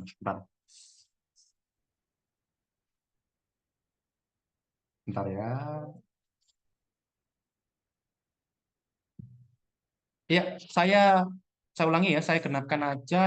eh, kita akan start lagi jam ya biar biar nggak ganjil ya jam 8 gitu aja ya, jam 8 waktu Indonesia Barat. Ya, ini karena ini jam 7.37 the clock is ticking ya, janji jam 8 sehingga mungkin bagi Anda yang pengen menyampaikan lewat PPT ada waktulah tambahan-tambahan waktu untuk nulis itu. Sampai ketemu jam 8, saya izin break dulu, saya akan close kamera dan mic. Kalau nanti Anda ada apa-apa, klik kolom komen, tapi mungkin saya nggak akan fast respon dulu karena saya eh, mau keliling dulu, ya, keliling di rumah maksudnya. Terima kasih, sampai ketemu jam 8. Oke, kita kembali lagi. Terima kasih yang sudah memberikan respon. Ah, Bapak Ibu sekalian, rekan-rekan, ditulis di kolom komentar ya, urutan-urutan namanya yang memberikan opini pada malam hari ini nanti akan diikuti dengan ah, materi selanjutnya ya, kemudian langsung closing. Kita akan berakhir maksimal jam 9, tapi mungkin ya sebelum itulah ya kita bisa akhiri untuk pertemuan dan Minggu depan akan dengan Pak Heru, kemudian minggu depannya lagi saya selama 2 kali kita akan ngomong soal strategi. Kita akan ngomong juga mengenai masih pasti mengenai teknologinya, strategi, kemudian pilihan-pilihan yang kita bisa lakukan, terutama untuk omni channel, ya, bahwa ada beberapa pandangan full digital cukup gitu ya. Oh enggak, saya full offline malah bisa lebih menghasilkan daripada online gitu ya.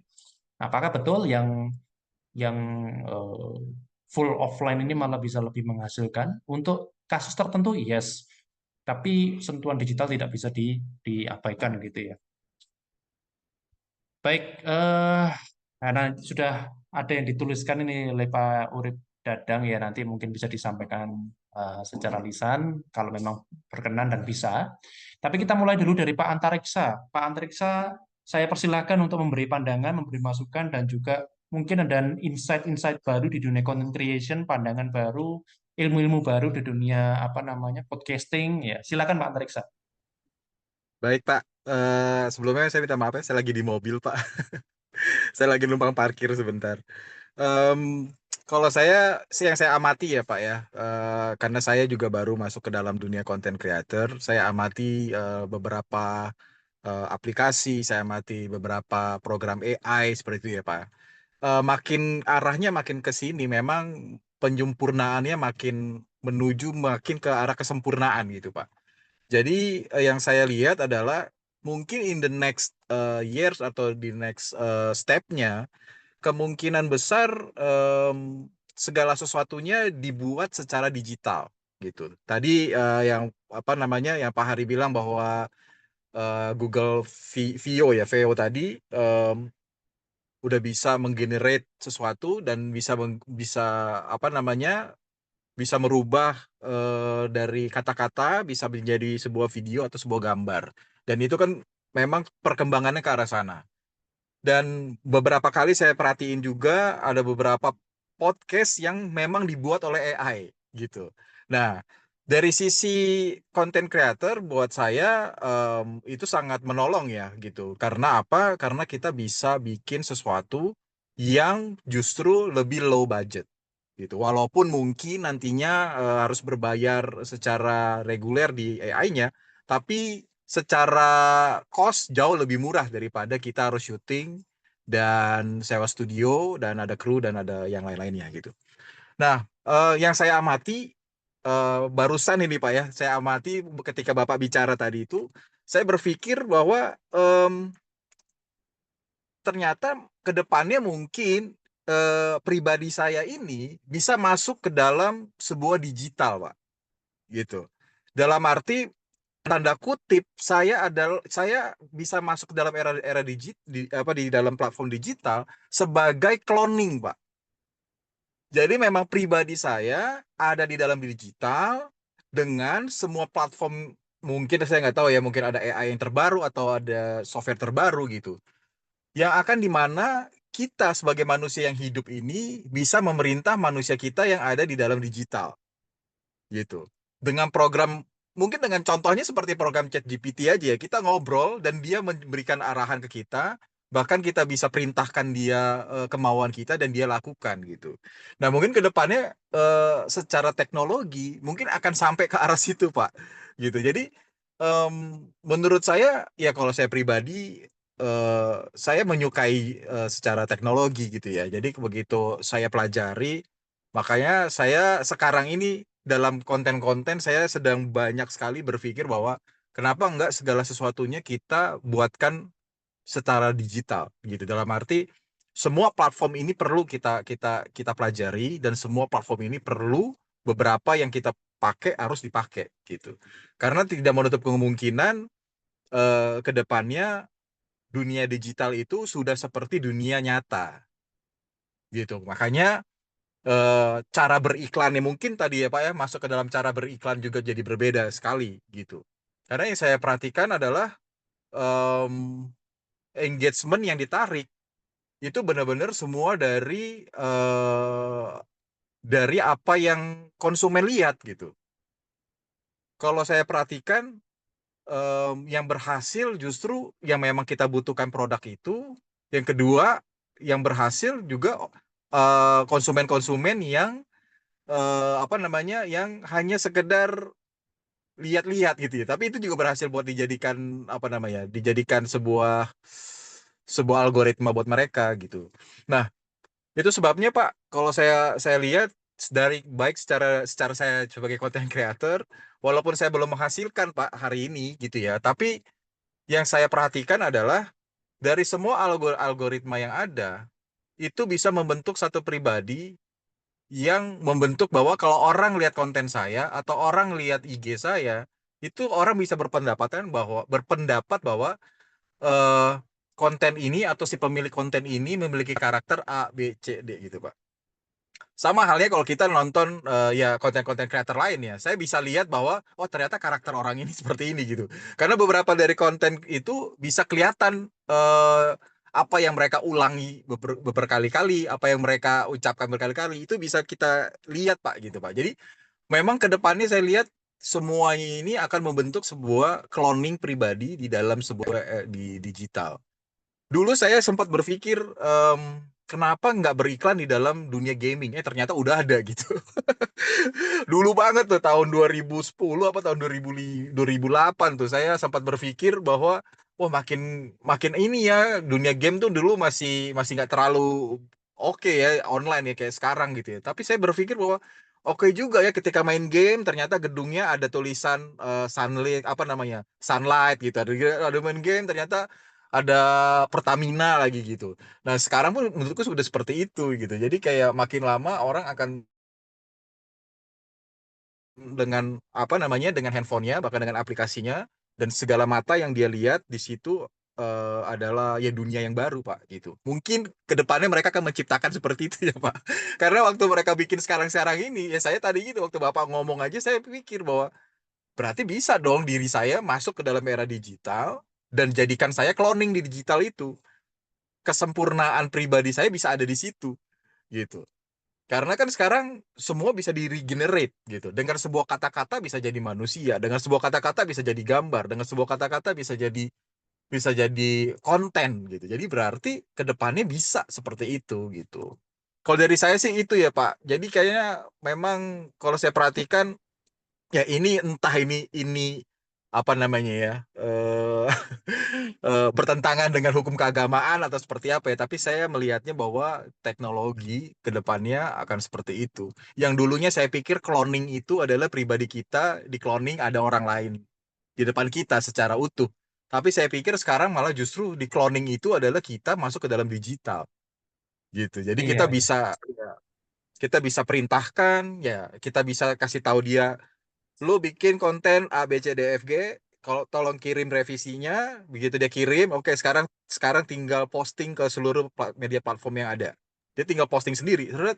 Jadi sangat memudahkan buat kita juga gitu. Tapi kalau untuk Pak Antariksa sendiri cukup ngeri nggak? Ini suatu ancaman bukan sih Pak untuk Pak Antariksa? Karena begini Pak, kalau misalkan Pak Antariksa bikin konten terus memberi insight atau wawasan terhadap sesuatu gitu ya. Tapi sekarang banyak orang yang tadinya Pak, tadinya itu nggak mau konten alasannya simpel dan klise. Saya nggak mau Iya, konten karena malu muka saya dilihat banyak orang. Itu kan sering iya, terjadi Pak. Jadi sampai iya, iya sekarang betul. banyak orang kayak gitu. Atau misalkan dia tipikalnya saya suka konten motivasi, saya ingin memberi motivasi atau inspirasi ke orang. Cuman saya males kalau dibilang sok-sokan sama teman-teman. Kalau teman-teman saya nggak tahu nggak apa-apa, karena teman-temannya teman-teman nongkrong. Kemudian dia Iya, ujuk-ujuk muncul di sosial media sebagai motivator atau sebagai inspirator. Alah, kamu kebanyakan gaya. Nah, ini kan dia langsung down iya, gitu. Nah, iya, dengan iya. adanya VO dan sebenarnya selain VO ada juga yang lain, Pak ya. Hmm, Ini hmm. ancaman nggak buat Pak Antariksa sendiri? Begitu. Gimana? Oke, kalau kalau buat saya pribadi ini sebuah tools yang baru Pak gitu. Sebuah tools yang baru yang bisa kita pakai memang untuk kebutuhan pribadi kita secara konten ya Pak gitu. Kalau tadi memang ada teman-teman yang malu untuk menunjukkan muka gitu dan dia bisa menyampaikan motivasi-motivasi gitu ya. Menurutku justru justru jadi lebih bagus ke pribadi dia si pribadi sih Pak. Daripada selama ini mungkin dia mikir ada sesuatu yang nggak bisa dia keluarkan, tapi dengan adanya konten yang seperti ini, dia akhirnya percaya bahwa diri saya ternyata bisa gitu Pak secara pribadi ya Pak ya gitu. Tapi kalau memang sebagai ancaman buat kita konten creator menurut aku enggak sih Pak Justru makin banyak yang seperti ini, kita makin banyak insight dan kita bisa merubah setiap waktu konten yang akan kita bikin gitu. Jadi semakin semakin banyak justru sebenarnya semakin bagus gitu. Makanya tadi saya bilang mungkin ke depannya ya kita akan masuk ke dalam era digital, kita buat cloningnya kita di dalam digital itu gitu. Jadi em, kalau saya juga waktu awal-awal bikin konten Pak, saya mikir juga tuh nih teman-teman saya pandang saya apa ya gitu ya. Secara kan obrolan, bercandaan itu di luar dari apa yang saya kontenkan gitu. Tapi lama-lama saya pikir gini, ada waktunya, ada sisi lain dari saya yang harus saya kasih lihat juga gitu. Sehingga hanya teman dekat saya aja yang tahu siapa saya gitu. Tapi yang lain-lain nggak perlu tahu di apa pribadi saya yang paling dalam gitu. Jadi menurut saya karena ini adalah sebuah sebuah ide kreatif yang tanda kutip yang Tuhan kasih juga, kenapa enggak kita kasih ini ke media sosial yang dimana saya sanggupnya di dalam media sosial gitu. Nah, em, justru yang untuk membuktikan bahwa obrolan atau perkataan saya yang benar atau apakah saya mampu untuk memang menjelaskan apa yang saya kontenkan, ini justru Pak buat teman-teman yang nggak menampilkan muka, mereka harus sekali-sekali bisa menampilkan muka gitu. Dan harus bisa dipertanggungjawabkan kontennya secara offline, Pak. Gitu. Makanya ya buat kita yang sebagai apa namanya ya konten-konten sebagai apa namanya buat buat apa namanya itu motivasi atau yang lain ya gitu. Tapi ya itu kita perlu ketika kita bertampil secara offline ya kita bertanggung jawab untuk konten yang kita buat. Jadi bukan semuanya hanya sekedar chat GPT yang kita panggil, yang kita obrolin, tapi memang ada hidup kita yang kita bisa jelaskan di audiens yang ada gitu, Pak. Thank you Pak Antariksa. Iya. Menarik, satu pandangan yang menarik dari pengalaman begitu ya, dan ini Ya, melengkapi Pak. apa yang kita lihat hari ini. Terima kasih Pak. Hati-hati di jalan Pak. Ya, Pak. Itu Ya, lanjut Pak. lagi. Tahu dah, Pak. Makasih, Oke, Pak. next Pak Urip Dadang jika bisa bersuara. Bagaimana Pak Urip Dadang? Siap, Pak Hari. Selamat malam, Pak Hari. Boleh Pak, silakan. Malam Pak, silakan Pak. Ya, Pak Hari, terima kasih atas waktunya. Saya nyempetin ini. Saya soalnya tertarik juga sambil ngobrol-ngobrol dengan keluarga. Saya menyimak beberapa apa yang disampaikan oleh Pak Hari. Memang sangat menarik ya, Pak. Yang namanya, saya izin ya, Pak, nggak off cam ya, Pak, izin. Silakan, Tidak silakan tampil, Pak. hanya suara saja. Ya, jadi saya sangat setuju sih dengan mengatakan bahwa sekarang ini yang namanya teori ekonomi tidak bisa lagi saklek ya, dalam arti perkembangannya terus-menerus, kemudian juga kita melihat apa bisnisnya terkadang, untuk bisnis-bisnis tertentu mungkin di awalan dia memakai yang 1.0, 2.0 gitu, tapi kemudian nanti akan berlanjut menjadi sampai 4.0 dan lain-lain. Tapi yang saya ingin, cermati, jadi teman-teman saat ini itu teman-teman terutama di bidang kami ya Pak, di bidang perbankan, ada yang sempat, ini apa, jadi FOMO. Jadi semua-muanya pengen menggunakan media digital atau digital marketing. Dan mereka, terkadang tidak melihat bahwa, tidak semuanya bisa, dengan serta-merta ya 100% itu menggunakan media sosial atau juga digital marketing ini. Memang benar sekali jika setelah saya mengikuti kelas dari Pak Hari dan dosen-dosen di Institut Asia Malang ini kan memang semakin terbuka ya bahwa penggunaan media sosial tidak bisa kita tinggalkan, tapi juga kita harus cermat memilih mana platform yang akan kita gunakan sesuai dengan tujuan kita. Nah, itu memang tidak bisa kita pungkiri, tapi ternyata setelah saya dulu juga pertama pengennya pakai medsos semua nih. Pokoknya semua diserang pakai medsos, pakai YouTube, pakai Instagram, Facebook, kemudian juga TikTok bahkan. Jadi di tempat kerja kami, di kantor kami menggunakan semua media platform, ternyata termasuk juga kita sempat pasang ads Pak di Google Ads. Nah ternyata untuk beberapa case, beberapa kasus, seperti yang saya tulis di komentar itu untuk masalah misal deposito. Apalagi deposito kemudian deposan kami adalah mungkin yang gensnya Gen X, bahkan ada yang baby boomers ya. Nah, atau juga milenial. Nah, ternyata beliau-beliau ini apalagi yang mungkin secara ekonomi itu memang sudah di atas rata-rata, itu tidak melihat lagi ketika kami cerita kami sekarang punya ini Pak, punya media ini, kami bikin ini, bikin ini. Mereka cuman oh gitu ya. Jadi tetap mereka yang dibutuhkan adalah karena bisnis lembaga jasa keuangan atau bisnis perbankan ini yang dibutuhkan trust. Jadi akhirnya kami memang tidak jualan menggunakan digital marketing, tapi di medsos kami adalah menciptakan seperti apa yang dikatakan juga Mas Antares Katarigan tadi bahwa kami ingin mempersepsikan perusahaan kami, produk kami dengan ini. Nah, inilah cara kami berkomunikasi, kemudian berpromosi, mengekspresikan siapa kami, tadi mengaktualisasikan siapa kami melalui media sosial. Baru tetap nantinya pada saat closing atau juga nanti pada saat penawaran lebih mendalam pasti dibutuhkan kehadiran marketing konvensional.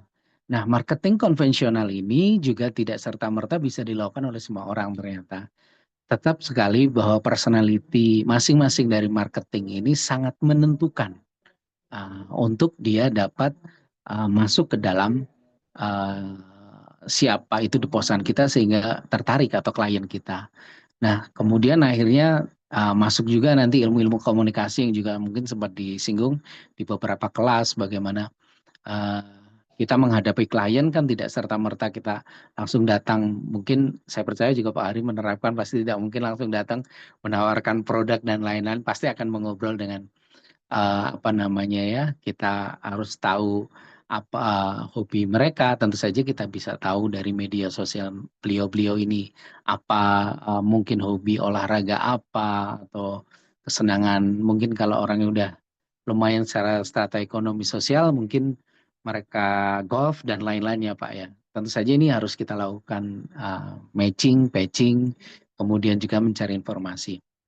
Jadi sekali lagi saya ingin mungkin menggarisbawahi bahwa memang benar harus kita tanamkan bahwa marketing, digital marketing memang saat ini sangat-sangat dibutuhkan untuk meraih pasar yang lebih luas, membuka pasar lebih luas, memperkenalkan produk kita ke tempat yang lebih luas lagi. Karena kalau secara konvensional sudah tidak mungkin atau kurang pressure-nya terhadap pasar, mungkin kayak seperti baliho, flyer dan iklan-iklan apa namanya konvensional lain, mungkin harus kita perbarui dengan strategi digital marketing. Tapi di sisi lain, si tim marketing sendiri harus membangun branding dirinya juga, membranding perusahaannya dia juga secara konvensional. Jadi itu menurut saya Pak Ari. Terima kasih banyak Pak. Oke, terima kasih Pak. Jadi saya tambahkan sedikit ini sebenarnya relate Ya. dengan topik yang akan saya bahas. Nah ini mumpung saya ingat. Jadi yang disampaikan tadi mengenai trust. Trust itu currency yang mahal sekarang di aduh kok keklus ya. Di dunia digital driven by AI. Karena begini, Bapak Ibu. Saya share screen sebentar sebelum nanti ke Bu Aryani dan Pak Aji. Ada yang namanya consumer confidence gap. Jadi intinya begini. Ketika disurvei oleh timnya Google, jadi Google itu kan sering melakukan survei secara digital, kemudian membuat satu report di tim with Google, dan juga Deloitte, dan juga BCG, kemudian yang sering juga We Are Social. Nah, jadi seringkali digital itu menjadi masalah ketika trust tidak dibangun dengan baik. Nah, gitu ya, Bapak Ibu. Jadi trust ini menjadi currency, menjadi fuel, ya bahan bakar untuk kita bisa mendeteksi sebenarnya permasalahan digital di mana dan mempercepat dia ke arah transaksi, menjadikan dia loyal, menjadikan dia seorang promotor. Nah, tapi marketing tidak hanya selalu transaksi, karena marketing ini prosesnya panjang dan holistik. Jadi yang disampaikan Pak Dadang tadi, kalau dunia banking, eksekusinya tetap harus offline. Oh ya, dan namanya personal branding, dan kalau saya lebih seneng sebelum ke personal branding gitu ya, personal positioning dulu, posisi kita di mana. Jadi kita ini apakah memang punya value yang kalau orang ketemu kita itu ada impact-nya kita, ada kontribusinya. Atau memang kita misalkan kita penjual produk-produk perbankan yang memang jago, yang bisa menjelaskan dengan baik. Atau kita seorang yang paling mengerti tentang dunia industri, dunia otomotif, atau kita mengerti tentang dunia AI walaupun kita bukan engineer. Nanti kita akan bahas lebih lanjut. Menarik, ini dari Asia Pacific Customer itu struggle dengan confidence gap. Jadi confidence gap itu ya saya ulangi yang tadi sampaikan, adalah orang-orang sekarang suka berdigitalisasi, suka mencari produk dan meriset brand terbaru, produk terbaru, manfaatnya apa, spesifikasinya bagaimana, fiturnya apa. Tapi untuk eksekusi transaksi nanti dulu. Saya butuh ngomong dengan orang-orang yang lain yang sudah pakai produk ini, saya butuh referensi dari teman-teman saya butuh lihat review, saya butuh lihat tutorialnya di YouTube, saya butuh ketemu langsung kalau bisa. At least saya bisa saya ceritakan tentang produknya ini. Kalau itu tidak bisa dipenuhi, waduh kayaknya nggak jadi beli. Nah, ini isu di dunia digital, confidence gap. Jadi kepercayaan diri customer untuk melakukan eksekusi transaksi itu sekarang menjadi PR besar bagi para platform. Terima kasih Pak Dadang, sharingnya menarik sekali. Oke, Pak Dadang tadi menyampaikan dari perspektif banking. Bu Aryani, silahkan. Terima kasih Pak Hari, izin share screen Pak ya. Silakan Bu. Oh sebentar, saya udah buka belum ya? Udah bisa Bu ya? Coba.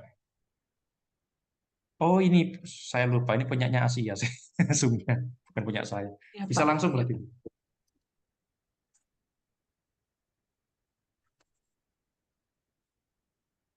Oke, ikut silakan Bu. Sebentar Pak, sudah kelihatan ya Pak. Sudah aman. Terima kasih Pak, izin saya ingin berbagi tentang refleksi sebagai konsumen marketplace Pak. Yang pertama adalah bagaimana pengalaman pribadi saya sebagai konsumen marketplace. Awalnya sih saya mencari produk skincare Pak melalui aplikasi marketplace. Saya bukalah beberapa toko. Itu seperti biasa membaca ulasan, lalu pasti membandingkan harga Pak ya. Kemudian kan saya tidak langsung membeli, tapi menutup aplikasinya tanpa melakukan pembelian langsung sih Pak waktu itu hari itu. Namun secara mengejutkan dalam waktu singkat saya mulai itu menerima iklan-iklan yang saya cari tadi, produk-produk skincare atau yang sejenis di media sosial, di Instagram, di Facebook. Isinya itu relevan dengan produk yang saya cari barusan Pak tempo hari itu. Lalu tapi iklannya itu menyajikan paket skincare-nya itu jauh lebih lengkap Pak daripada yang saya cari sebelumnya. Penjelasannya juga beda, lebih mudah dipahami, testimoninya juga nyata, bonus-bonus khusus juga banyak. Lalu visual iklannya itu menjelaskan produk-produknya lah Pak, manfaat-manfaatnya itu dengan jelas sih. Akhirnya saya memutuskanlah itu untuk membeli bukan hanya paket yang tadi awalnya mau saya beli, tapi paket yang rangkaiannya yang jauh lebih lengkap, Pak. Karena saya lebih yakin setelah melihat iklan yang sebelumnya tadi itu. Kemudian menurut saya awalnya saya mengira kemunculan iklan itu tuh kebetulan, tapi setelah saya perhatikan lagi iklan digital itu bekerja seperti sistem dan strateginya itu terukur karena apa yang saya cari, yang saya klik dan yang saya klik lah Pak ya itu seperti dicatat oleh sistemnya, lalu digunakan untuk menayangkan iklan yang dipersonalisasi secara khusus untuk saya. Maksudnya ya tentang data perilaku saya lah sebagai konsumen, sehingga pengiklannya bisa menyajikan konten yang paling relevan untuk saya. Jadi menurut saya dalam hal ini digital marketingnya itu tidak bersifat satu arah, tapi merespon perilaku saya secara langsung. Dan ya ada solusi di situ dalam iklan yang diberikan itu dalam bentuk informasi. Nah produknya itu lebih akurat sesuai menurut saya dengan minat saya. Jadi menurut saya sih strategi digital marketing seperti ini mengurangi kebingungan saya dalam mencari produk. Saya tidak scroll ke bawah terus. Waktu pencariannya juga lebih hemat. kalau saya melihat review-reviewnya juga kepercayaan saya itu sebagai konsumen ya lebih meningkat sih Pak. Lalu bagaimana marketing mempengaruhi keputusan pembelian saya? Menurut saya yang mendorong pembelian impulsif itu menurut saya adalah ya iklan yang tadi saya lihat itu ya Pak, yang pasti sekarang sangat menarik iklan-iklan yang kita lihat sekarang di media sosial. Kemudian narasinya itu apalagi Pak, kemudian penawarannya, misalkan waktunya terbatas lah. Saya kan jadinya merasa oh ini kesempatannya baik nih. Terus kadang-kadang ada konten-konten yang bagus dari influencer-influencer itu yang mereview juga. Jadi oh mungkin ini jangan-jangan benar-benar bagus gitu Pak. Jadi mempengaruhi. Jadi menurut saya ini mengangkat minat yang sebetulnya sudah ada tapi juga menjadi jawaban sih Pak dengan waktu yang tepat. Kemudian menurut saya dari semua yang saya alami, saya menyadari bahwa strategi marketing digitalnya itu jelas berperan besar dalam mempermudah saya dalam proses keputusan pembelian. Iklan yang saya lihat itu menurut saya bukan konten acak sih Pak. Ini sesuai dengan preferensi saya. Kemudian marketing ini bukan hanya menjual produk sih, tapi memberi kemudahan, kemudian semakin meyakinkan saya dalam tahap mengambil keputusan. Itu saja dari saya Pak. Pak Hari, terima kasih Pak. Terima kasih. Oh ini saksi real time relevan dari topik kita, Bu Aryani ya, pencari Terima kasih Pak. skincare. Nah ini rekan-rekan yang berbisnis skincare, saya ingat Pak Aji ya, Bu Yatni bisnis di bidang kecantikan. Jadi begini, kalau dulu memang platform itu, kalau kita kan secara reguler nerima report dari McKinsey, nerima report saya baca, itu saya sempatkan baca karena biar kita nambah pengetahuan kita dan update terus ya. Jadi kalau kita lihat ya, dulu itu memang platform bekerja keras untuk menampilkan apa yang ingin Anda lihat. Ya sampai sekarang sih, tapi nanti kita bahas lebih tajam dari itu. Menampilkan apa yang Anda lihat. Sebelumnya, platform menampilkan apa yang Anda cari lewat narasi yang Anda ketikkan, misalkan di Google tadi. Nah, sekarang platform itu, ini sumbernya A1 ini, karena orang-orangnya Google yang ngomong, orangnya Meta yang ngomong gitu ya. Saya kumpulkan, saya akumulasi, dan akhirnya ada benang merahnya. Jadi kalau mereka ngomong tuh di media, diwawancara sama BBC, diwawancara sama CNBC, gitu ya, diwawancara sama terakhir CNA ya, Channel News Asia, jadi diwawancara. Jadi orang-orang yang Google itu selalu ngomong, sekarang kita tidak lagi menampilkan apa yang menurut kita Anda suka melalui perilaku yang Anda tunjukkan. Kalau Anda mencari tentang hewan, saya akan tawarkan makanan hewan. Kalau Anda suka tentang kucing, kita akan tawarkan makanan-makanan kucing dan baju-baju kucing yang lucu. Kalau Anda suka merawat diri, kita akan tampilkan produk-produk skincare. Tapi sekarang kita lebih dalam dari itu. Kami tahu Anda akan mencari produk seperti ini. Tapi yang sekarang kita akan cari tahu lebih dalam adalah kenapa Anda suka ini. Why behind the action ini kenapa? Kenapa Anda suka ini? Peristiwa sebelumnya Anda ngelakuin apa kok sehingga suka ini? Apakah Anda menonton YouTube kami? Karena YouTube punyanya Google. Tentang konten apa? Jadi why-nya ini yang terus dipertanyakan. Setelah why-nya ketemu, reasoning-nya ketemu, berarti kita akan lakukan prediksi. Kalau Anda sekarang suka hal seperti ini, kemungkinan di masa depan apa yang Anda akan suka? Dan bagaimana Anda bertransaksi dan apa yang Anda ingin konsumsi secara konten, apa yang Anda ingin konsumsi secara produk. Jadi setelah why-nya ketemu, kenapa Anda suka, next kemungkinan Anda akan butuh apa lagi.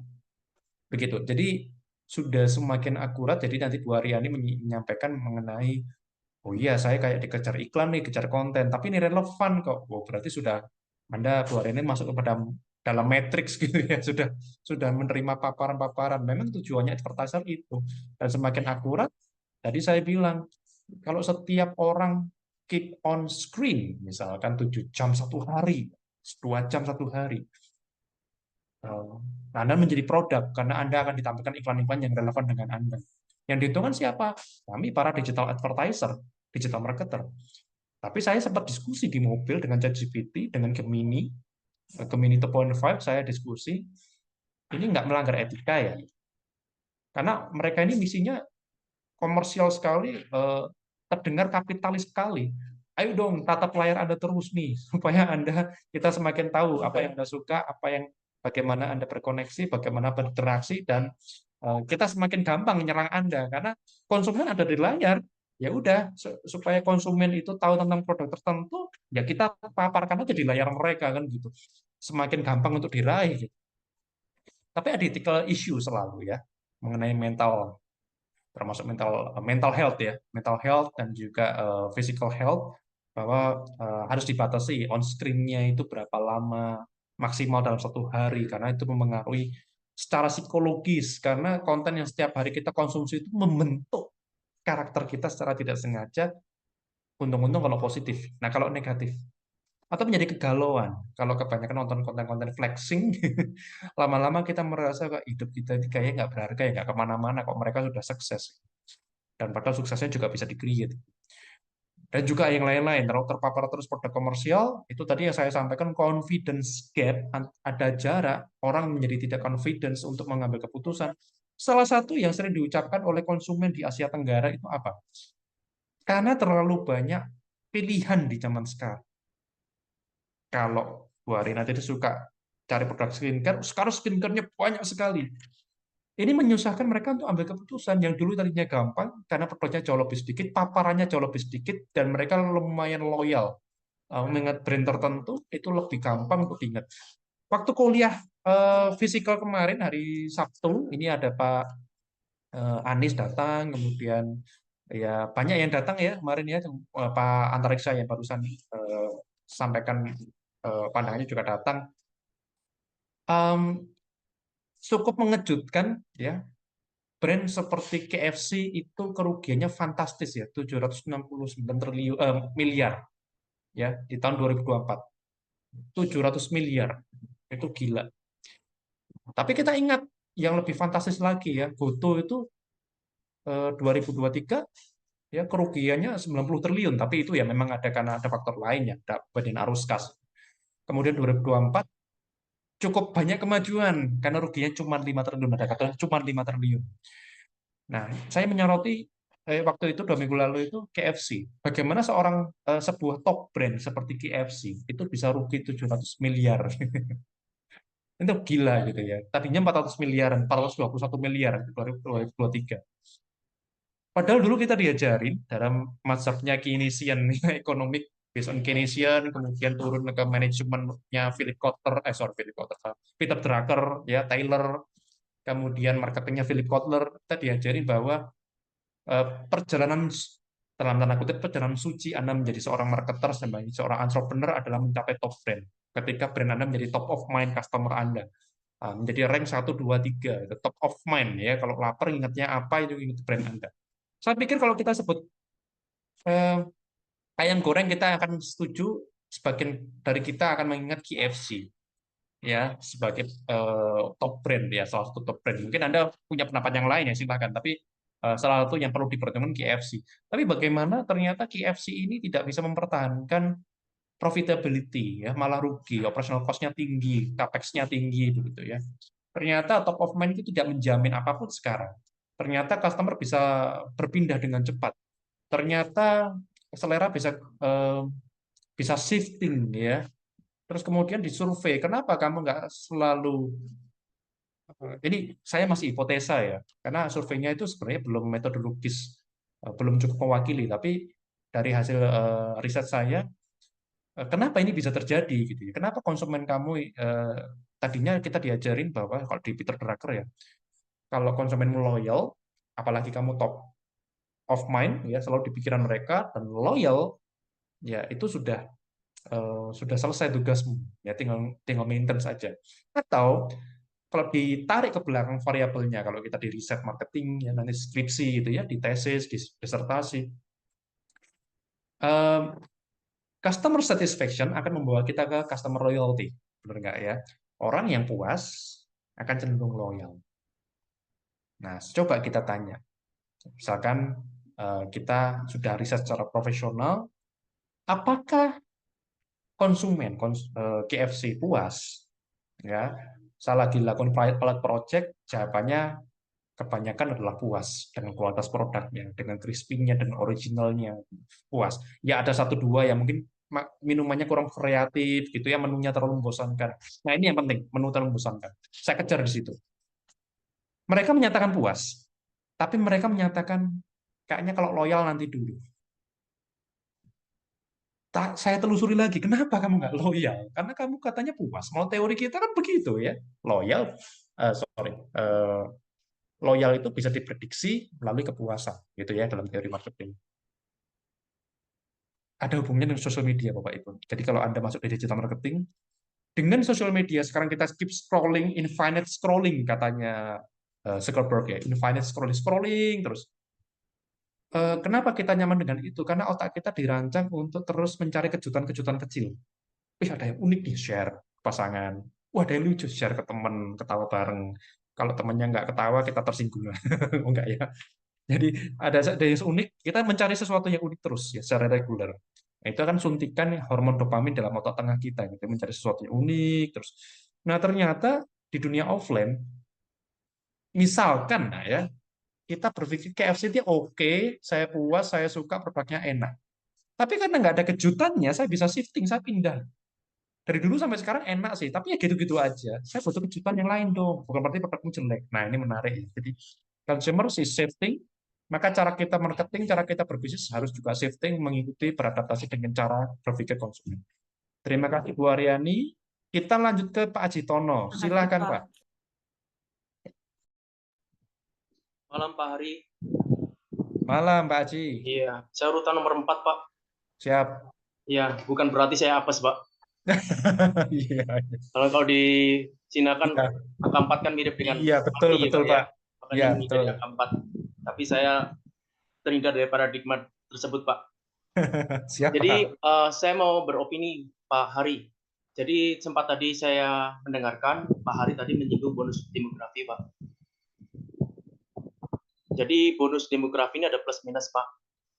Plusnya adalah kalau bisa dimanfaatkan dengan kualitas Pak.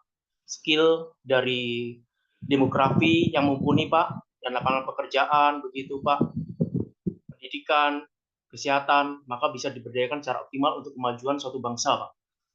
Tetapi kenyataannya kalau kita melihat sejarah ada 2 negara Pak di dunia yang mengalami dampak negatif dari bonus demografi Pak. Bisa dilihat waktu saya searching juga adalah Brasil dan Afrika Selatan Pak. Karena mereka tidak memperhatikan hal-hal penting tersebut, sehingga itu menyebabkan masalah sosial, ekonomi, politik, dan bahkan keamanan Pak. Karena tidak diimbangi dengan hal yang tadi itu Pak. Kemudian berkaitan dengan AI Pak.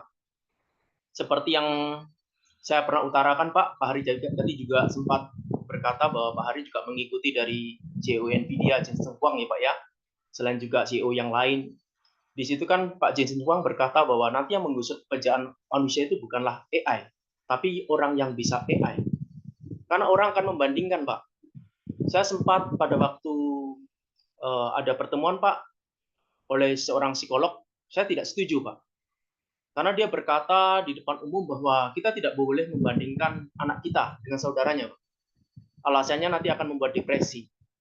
Padahal kalau kita mau telusuri lebih dalam lagi, Pak, sebenarnya bukan soal membandingkannya, Pak. Tetapi adalah pendekatannya, Pak. Itu yang salah. Karena kalau kita berpikir, Pak, secara kritis ya, Pak, ya, membandingkan itu proses yang normal, Pak Hari. Contoh di dalam marketing ini, konsumen akan membandingkan. Pada waktu kita melamar pekerjaan, Pak, HRD akan membandingkan kita dengan calon yang lain. Pada saat kita membuka produk, jasa, akan dibandingkan oleh konsumen, Pak. Bahkan kita tahu Presiden Pak Jokowi dulu, saya melihat di TV, Presiden Pak Jokowi sempat meminta agar birokrasi investasi dibuat simple, Pak. Tidak berbelit-belit begitu, Pak. Sehingga tidak mengherankan banyak investor yang lari, Pak. Melarikan investasinya ke negara-negara tetangga, seperti Thailand, Vietnam. Itu dari Pak Jokowi sendiri, Pak. Karena investor akan membandingkan Pak Hari. Bahkan diri kita Pak, itu akan membandingkan juga. Setuju kan Pak? Membandingkan dengan masa lalu. Oh, kok lebih baik yang lalu ya daripada sekarang begitu Pak. Jadi dari situ adalah konsep membandingkan itu adalah proses alami dari manusia Pak untuk membuat suatu pilihan yang lebih baik. Itu normal Pak. Tapi yang salah adalah pendekatannya. Jadi kalau kita berkata kepada anak kita, contohnya anak kita pintar matematika ya Pak ya, yang adiknya kurang. Kita bilang bahwa ada proses yang harus ia lalui. Kenapa kakakmu pintar matematika? Karena dia rajin mengerjakan soal. Setelah dia pulang, dia rajin mengerjakan soal lebih banyak. Dan pada saat dia tidak paham, dia rajin bertanya kepada guru. Begitu, Pak. Sehingga dia pintar. Dan kamu pun kalau menjalani proses yang sama, kamu akan bisa mendapatkan hasil. Karena kan ada pepatah, Pak. Hasil tidak akan mengkhianati proses, Pak. Asalkan kita menjalani proses yang sama, Pak Hari. Jadi dari situ adalah, marketing itu adalah membandingkan, Pak. Tadi Pak Hari juga sempat menyinggung bahwa, kenapa ya strateginya marketing sama pemasarannya, tapi kok sekarang sepi ya? Karena kita tahu Pak, memang shifting Pak. Kemajuan teknologi tidak bisa diganggu Pak, sama seperti perkataan dari CEO Nvidia Pak. Kampus yang tidak menggunakan AI Pak, akan digusur dengan kampus yang memberdayakan AI Pak. Sempat saya melihat bahwa dari Institut Asia Malang sempat mengadakan studi banding ya Pak ya, ke UC. UC memakai AI Pak. Bisa dicek di situ Pak. Jadi sempat juga dimuat di koran Jawa Pos dari dosennya di situ, mereka memilih Pak, dari 40-an AI, dipilih AI tertentu Pak, untuk setiap jurusan Pak. Jadi mereka mengakui mereka memberdayakan AI Pak. Mereka malah menyarankan mahasiswa untuk menggunakan AI. Karena AI adalah suatu kemajuan teknologi yang tidak dapat kita abaikan Pak. Begitu Pak. Terus kemudian kalau kita melihat dari marketing Pak, bahwa kita bisa belajar dari banyak guru marketing ya Pak ya, termasuk Pak Hermawan Kartajaya, The Marketing Gurus Pak. Ada juga yang tadi Bapak sempat katakan, Phil Kotler, Peter Drucker, Michael Porter, Seth Godin Pak, yang sekarang juga terkenal ya Pak ya, David Ogilvy, kemudian Neil Patel Pak, yang Bapak sempat juga bahas di SO Pak, kemudian Gary Vaynerchuk, L. Rice, Jack Trout, dan lain-lain Pak. Tetapi pada intinya kita harus tahu bahwa esensi dari marketing adalah memahami konsumen. Makanya penting ada psikologi marketing. Karena kita berhubungan dengan manusia ini, Pak. Tadi Bapak sempat katakan, saya ada ini staff, tapi lebih cenderung kepada teknisi. Karena dia lupa, Pak. Kita berhubungan dengan manusia. Makanya penting ada psikologi, Pak. Kalau tidak belajar psikologi, maka tidak bisa ditingkatkan secara optimal, Pak. Karena kita berhubungan dengan manusia. Dan kita tahu bahwa psikologi adalah ilmu yang mempelajari proses mental, pikiran, emosi, dan persepsi maupun perilaku manusia. Jadi penting sekali Pak Hari. Dan berkaitan dengan AI Pak, sempat saya mendengarkan Pak Hari waktu yang lalu Pak berkata bahwa sempat ada mahasiswi yang memakai AI dalam menyelesaikan paper. Iya kan Pak? Dan Bapak sempat mengkritik tentang AI Pak. Salah satunya adalah X-Wellington Theory. Benar kan Pak? Mengada-ngada, saya masih ingat Pak. Dan kemudian tentang tahun kelulusan. Dia lulus kuliah S1 di sini. Bagaimana dia kapan lulus? SD atau SMP? Salah. Dan saya sempat menguji pada saat Pak Hari berkata demikian memang salah, Pak. Tetapi sekarang, Pak, dia sudah bisa, Pak. Jadi dari situ, Pak, AI semakin lama semakin baik, Pak Hari. Jadi AI semakin lama semakin baik dan kita tidak dapat pungkiri, Pak Hari. Kemudian begini, Pak Hari. Mungkin kita ada perlunya berpikir kritis ya, Pak Hari. Contohnya, ada orang dan seringkali mengambil, Pak, bahwa sukses adalah harus keluar dari zona nyaman, Pak. Padahal kalau kita berpikir secara kritis, Pak, itu salah besar, Pak. Salah besar. Sukses bukanlah keluar dari zona nyaman, Pak. Tapi yang benar adalah memperbesar zona nyaman kita, Pak. Memperbesar, bukan kita harus keluar, Pak. Sebab kalau kita harus keluar, kesannya adalah kalau kita mau sukses, kita harus keluar dari zona nyaman kita. Kita nggak boleh nyaman, Pak. Itu salah, Pak. Karena orang pada dasarnya adalah pengen nyaman, Pak. Mana mungkin, Pak, kita nawarin sama konsumen, Pak. Contohnya tiket bioskop. Pak, saya tawarin ini, Pak, ya. Nonton, Pak, bioskop di toilet, Pak. Nggak mau, Pak Hari. Pasti pilih tempat duduk yang nyaman untuk bisa menonton. Yang kursinya bagus, yang aslinya nyaman, seperti demikian, Pak. Jadi dari situ, Pak, kita itu ada buku bagus, Pak. Saya sarankan untuk Pak Hari dan para dosen membaca, Pak. Bahwa sukses bukanlah keluar dari zona nyaman, tetapi memperbesar zona nyaman kita, Pak. Yang keluar dari zona nyaman esensinya adalah bukan keluar dari zona nyaman, Pak, tetapi adalah mau belajar, Pak.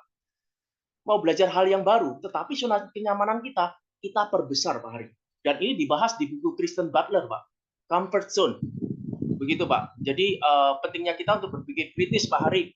Jadi jangan serta-merta kita ikut-ikutan. Karena kalau kita ikut-ikutan tanpa berpikir secara kritis, itu menunjukkan bahwa kita malas berpikir, Pak Hari. Dan ini sempat diungkapkan oleh Edward Di Bono, Pak. bahwa banyak orang malas berpikir, Pak, hanya ikut-ikutan saja, tidak mengambil esensinya, Pak. Kalau kita tahu ada konsep tentang menganalisa masalah, Pak, 5 whys, Pak. Jadi menelusuri sampai ke tahap, Pak. Seperti demikian, Pak. Jadi yang saya mau jelaskan adalah bahwa pentingnya kita untuk berpikir kreatif dan kritis, Pak. Jangan serta-merta mengambil pandangan teori dari ini, karena teori itu akan berubah, tetapi esensinya tetaplah sama, Pak. Itu saja, Pak Hari. Terima kasih, Pak. Terima kasih Pak Jitono, thank you Pak buat wisdom pandangannya. Beberapa hal yang perlu saya tanggapi dan ini menarik ya kalau teman-teman nanti mengikuti dari 6:30 lebih 15 menit gitu ya. Nah, saya kalau bicara marketing dari dulu selalu mengkritik customer is a king, itu sudah berkali-kali. Mungkin saya tidak perlu bahas lagi. Terus mengenai comfort zone ini Pak, menarik comfort zone. Comfort zone itu kalau para motivator kan bilangnya memang gitu. Kita harus keluar dari comfort zone. Saya berkali-kali berpikir soal kata-kata itu melihat konteksnya. Mungkin yang penting adalah kita harus selalu membiasakan diri dalam tantangan. Nah, itu challenging moment. Karena kalau zona nyaman sendiri, ya itu betul, saya setuju dengan Pak Aji, itu memang semua yang kita cari. Bayangannya begini, kalau bisnis sih, misalkan kita sebagai entrepreneur, kita sebagai business owner, bisnis kita udah nyaman, terus masa kita harus keluar, terus membangun bisnis yang kita nggak mengerti. Nah, itu sangat tidak nyaman loh. Anda jago di bisnis kuliner, terus tiba-tiba bisnis besi gitu. Itu kan sangat tidak nyaman dan peluang gagalnya jauh lebih besar. Kayaknya nggak mungkin lah. Ya. Jadi orang kalau berbisnis itu tidak berpikirnya tidak seperti itu. Jadi keluar dari zona nyaman itu menurut saya, kalau dalam konteks yang saya pahami, bukan sekedar tidak nyaman, tapi yang diartikan tidak nyaman adalah bagaimana kita akhirnya melihat tantangan sebagai sesuatu yang biasa. Saya ingat dan saya dulu juga pernah cerita suatu saat banyak anak magang datang ke kantor saya gitu. Dan memang sering terjadi ya setiap semester selalu ada anak magang dari berbagai kampus. Terakhir dari UI itu dari Magister UI datang ke kantor saya untuk belajar bisnis analisis.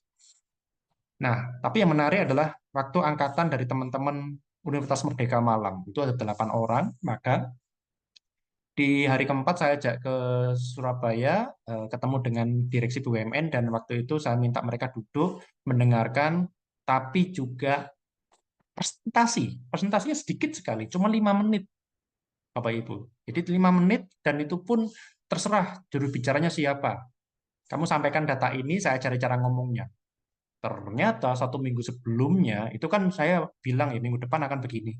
Wah, itu mereka udah panik gitu, udah keringetan dan nggak bisa tidur gitu. Mau meeting dengan direksi dan mereka harus ngomong, bahkan cuma 5 menit, bayangkan. Dan itu waktu itu saya paksa memang gitu. Jadi tunjuk-tunjukan, kamu aja ngomong. Yang saya ajak nggak 8 orang, cuma 3 orang, jadi juru bicara 1 orang, begitu 2 orang menemani aja. Ngasih contekan lah buat laptop. Nah, itu saya setuju bahwa dia harus diberi zona yang tidak nyaman buat dia. Karena kalau Pak saya bisanya begini ya sudah, saya di kantor aja Pak, saya analisis data ini enggak apa-apa. Wah kalau begitu terus kamu nggak maju. Nah itu saya setuju, dalam pemahaman itu saya setuju bahwa comfort zone harus keluar kamu harus cari tantangan gitu.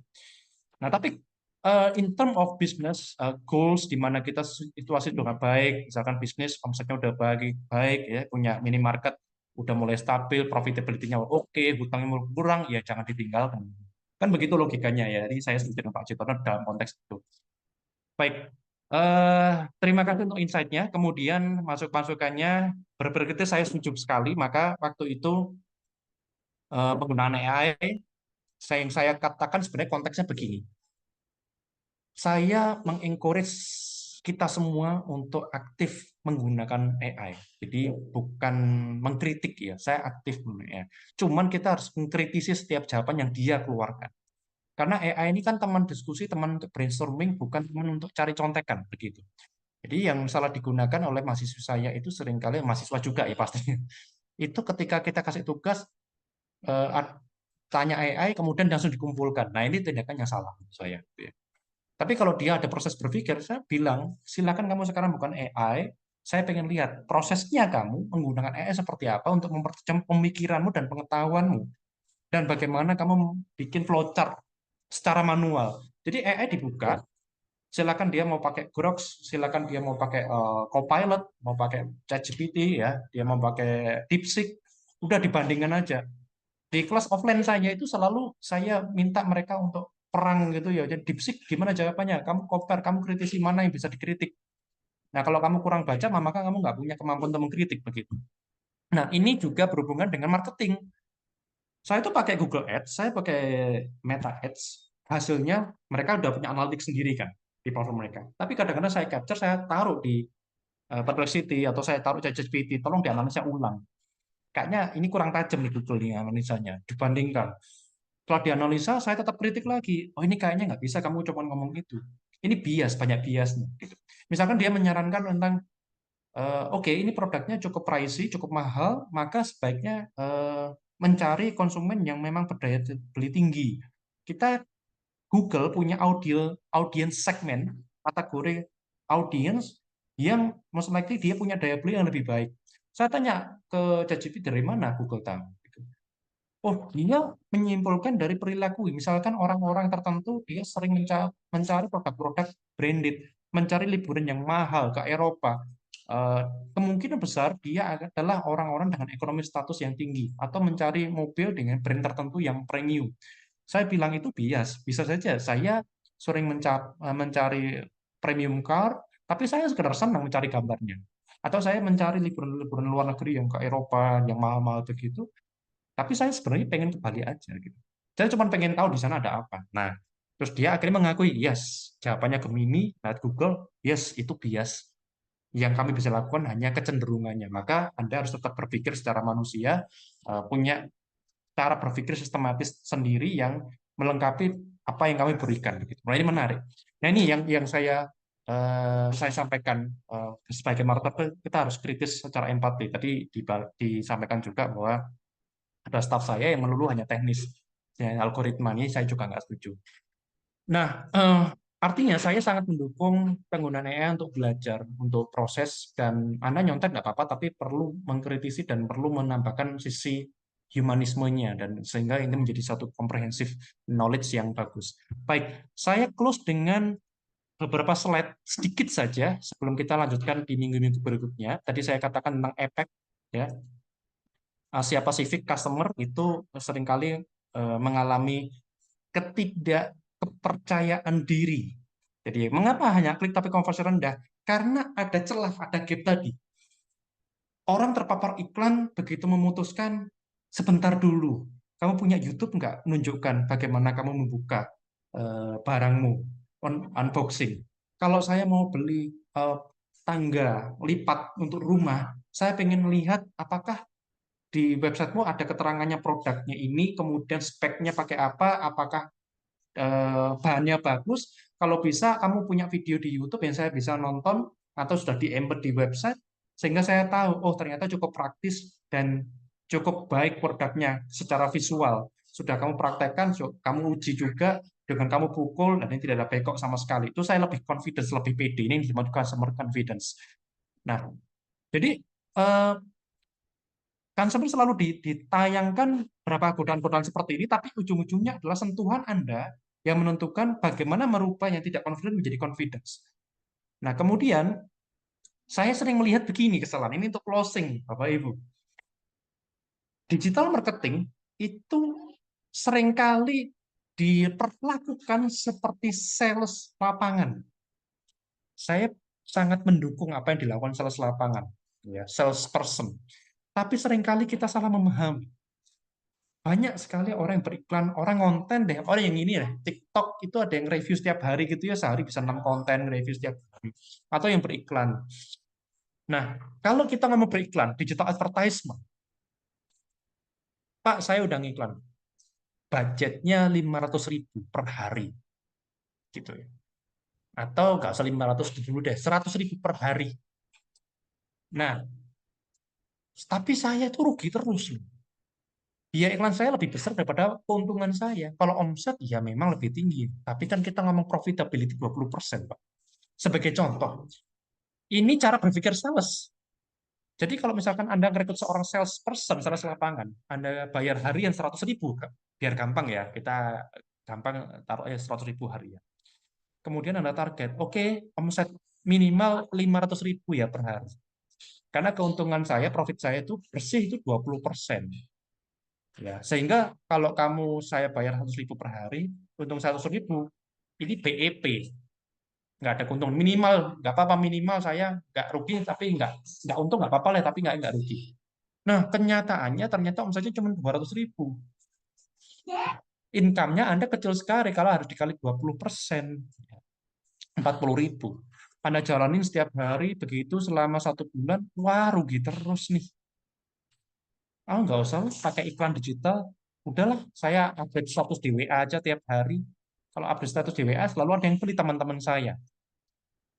Bapak Ibu sekalian, itu kalau update status di WA, ada yang beli, karena itulah rekan-rekan, ada orang-orang yang kita kenal. Mengenal seseorang itu membangun trust kan. Jadi kalau kita sama seseorang, maka kita punya trust. Wah, karena yang jual adalah Pak Haji, karena yang jual adalah Bu Aryani. Kita kenal, saya lebih trust. Dan juga ada faktor, kalau bahasa bahasa Jawanya sungkan gitu ya. Wah, teman jual, masa kita nggak beli dari teman begitu ya. Nah, halo effect itu ya bahasa ininya, bahasa populernya. Nah, sehingga itu terjadi transaksi karena ada trust.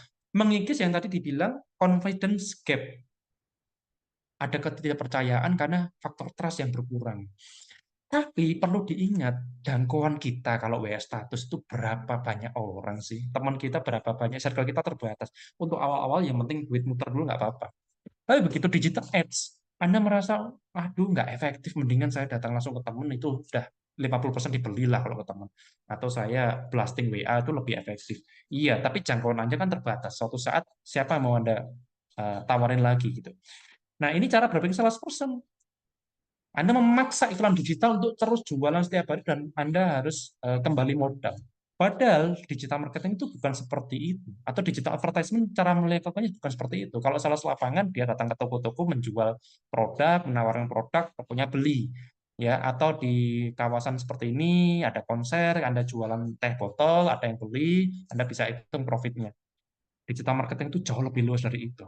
Karena ada tindakan tadi secara psikologi, kita meyakinkan orang yang tidak yakin menjadi yakin, yang tadinya tidak ingat menjadi ingat, yang tadinya itu terus berpindah menjadi kurangi resikomu deh kalau kamu terus berpindah, maka ada resiko kamu akan mencicipi produk yang song.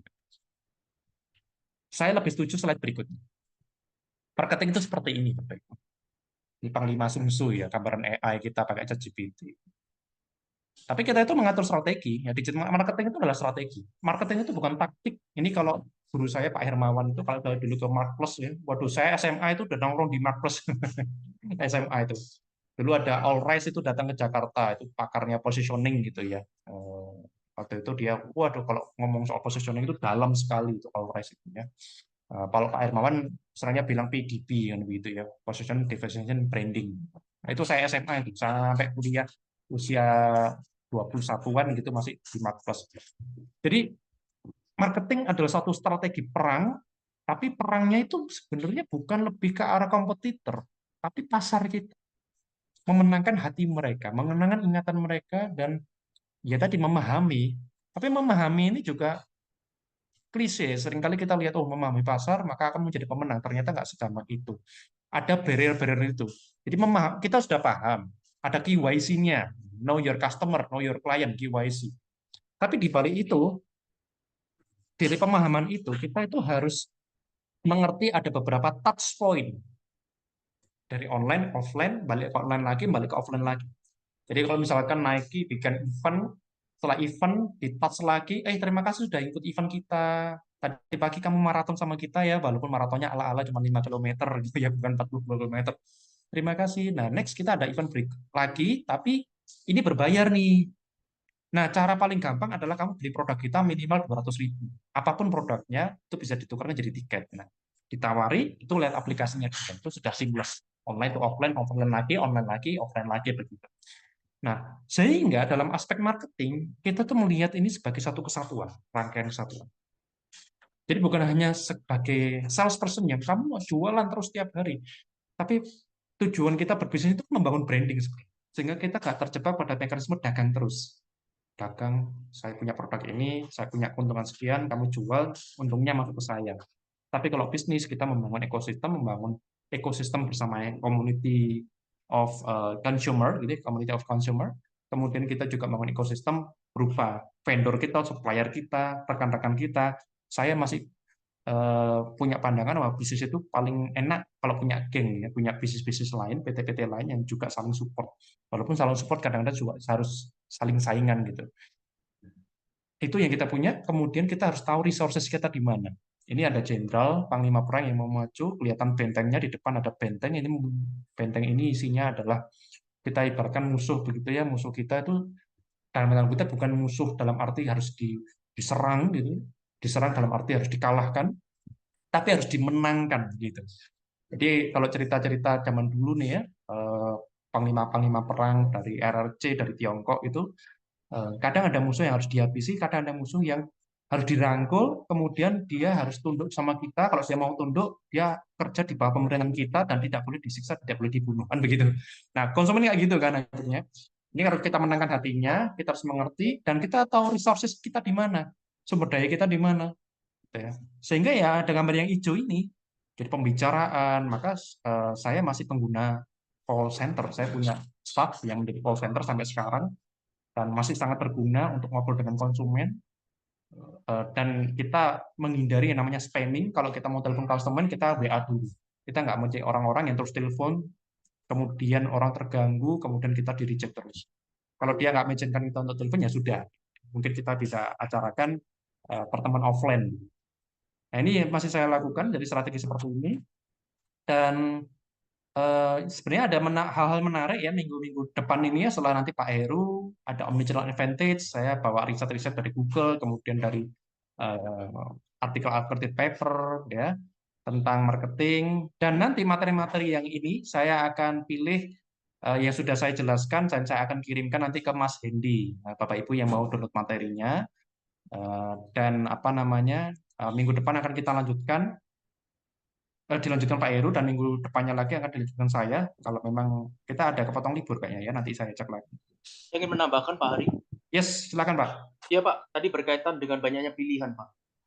Banyak pilihan dan membuat konsumen bingung. Setuju Pak.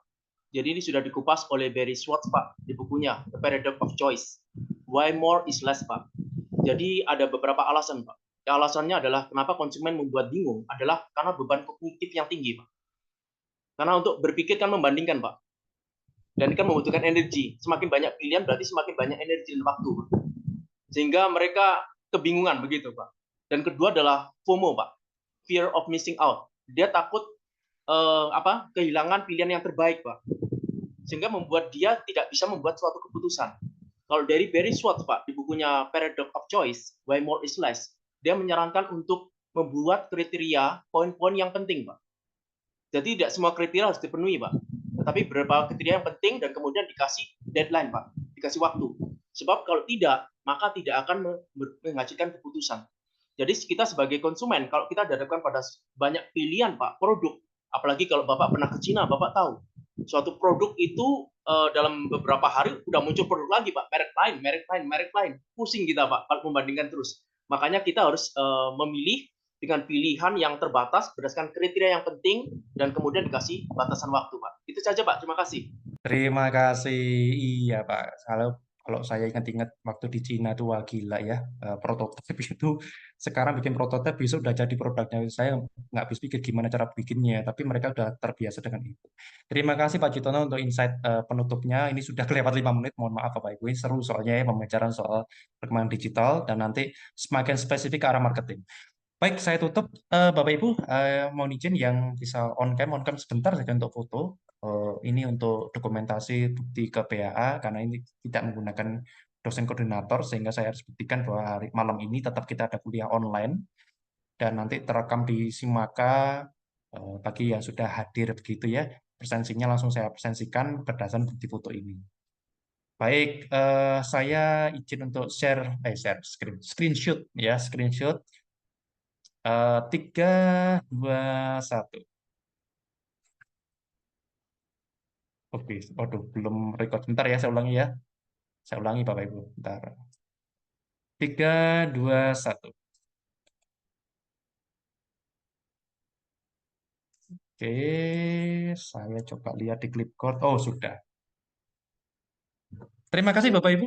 Ya, terima kasih meluangkan waktu di long weekend ini. Semoga bermanfaat dan ditunggu konten-konten berikutnya. Itu juga untuk konten slide presentasinya nanti Anda bisa pelajari. Saya akan kirimkan ke Mas Hendy setelah saya nanti rapikan begitu. Terima kasih, selamat malam, sehat selalu untuk kita Baik, Pak Hari, terima kasih, Pak. Terima kasih, kasih Pak. Pak Oke, Pak Hari, terima kasih. Terima kasih, Pak. Selamat istirahat. Terima kasih. Terima kasih Pak Hari.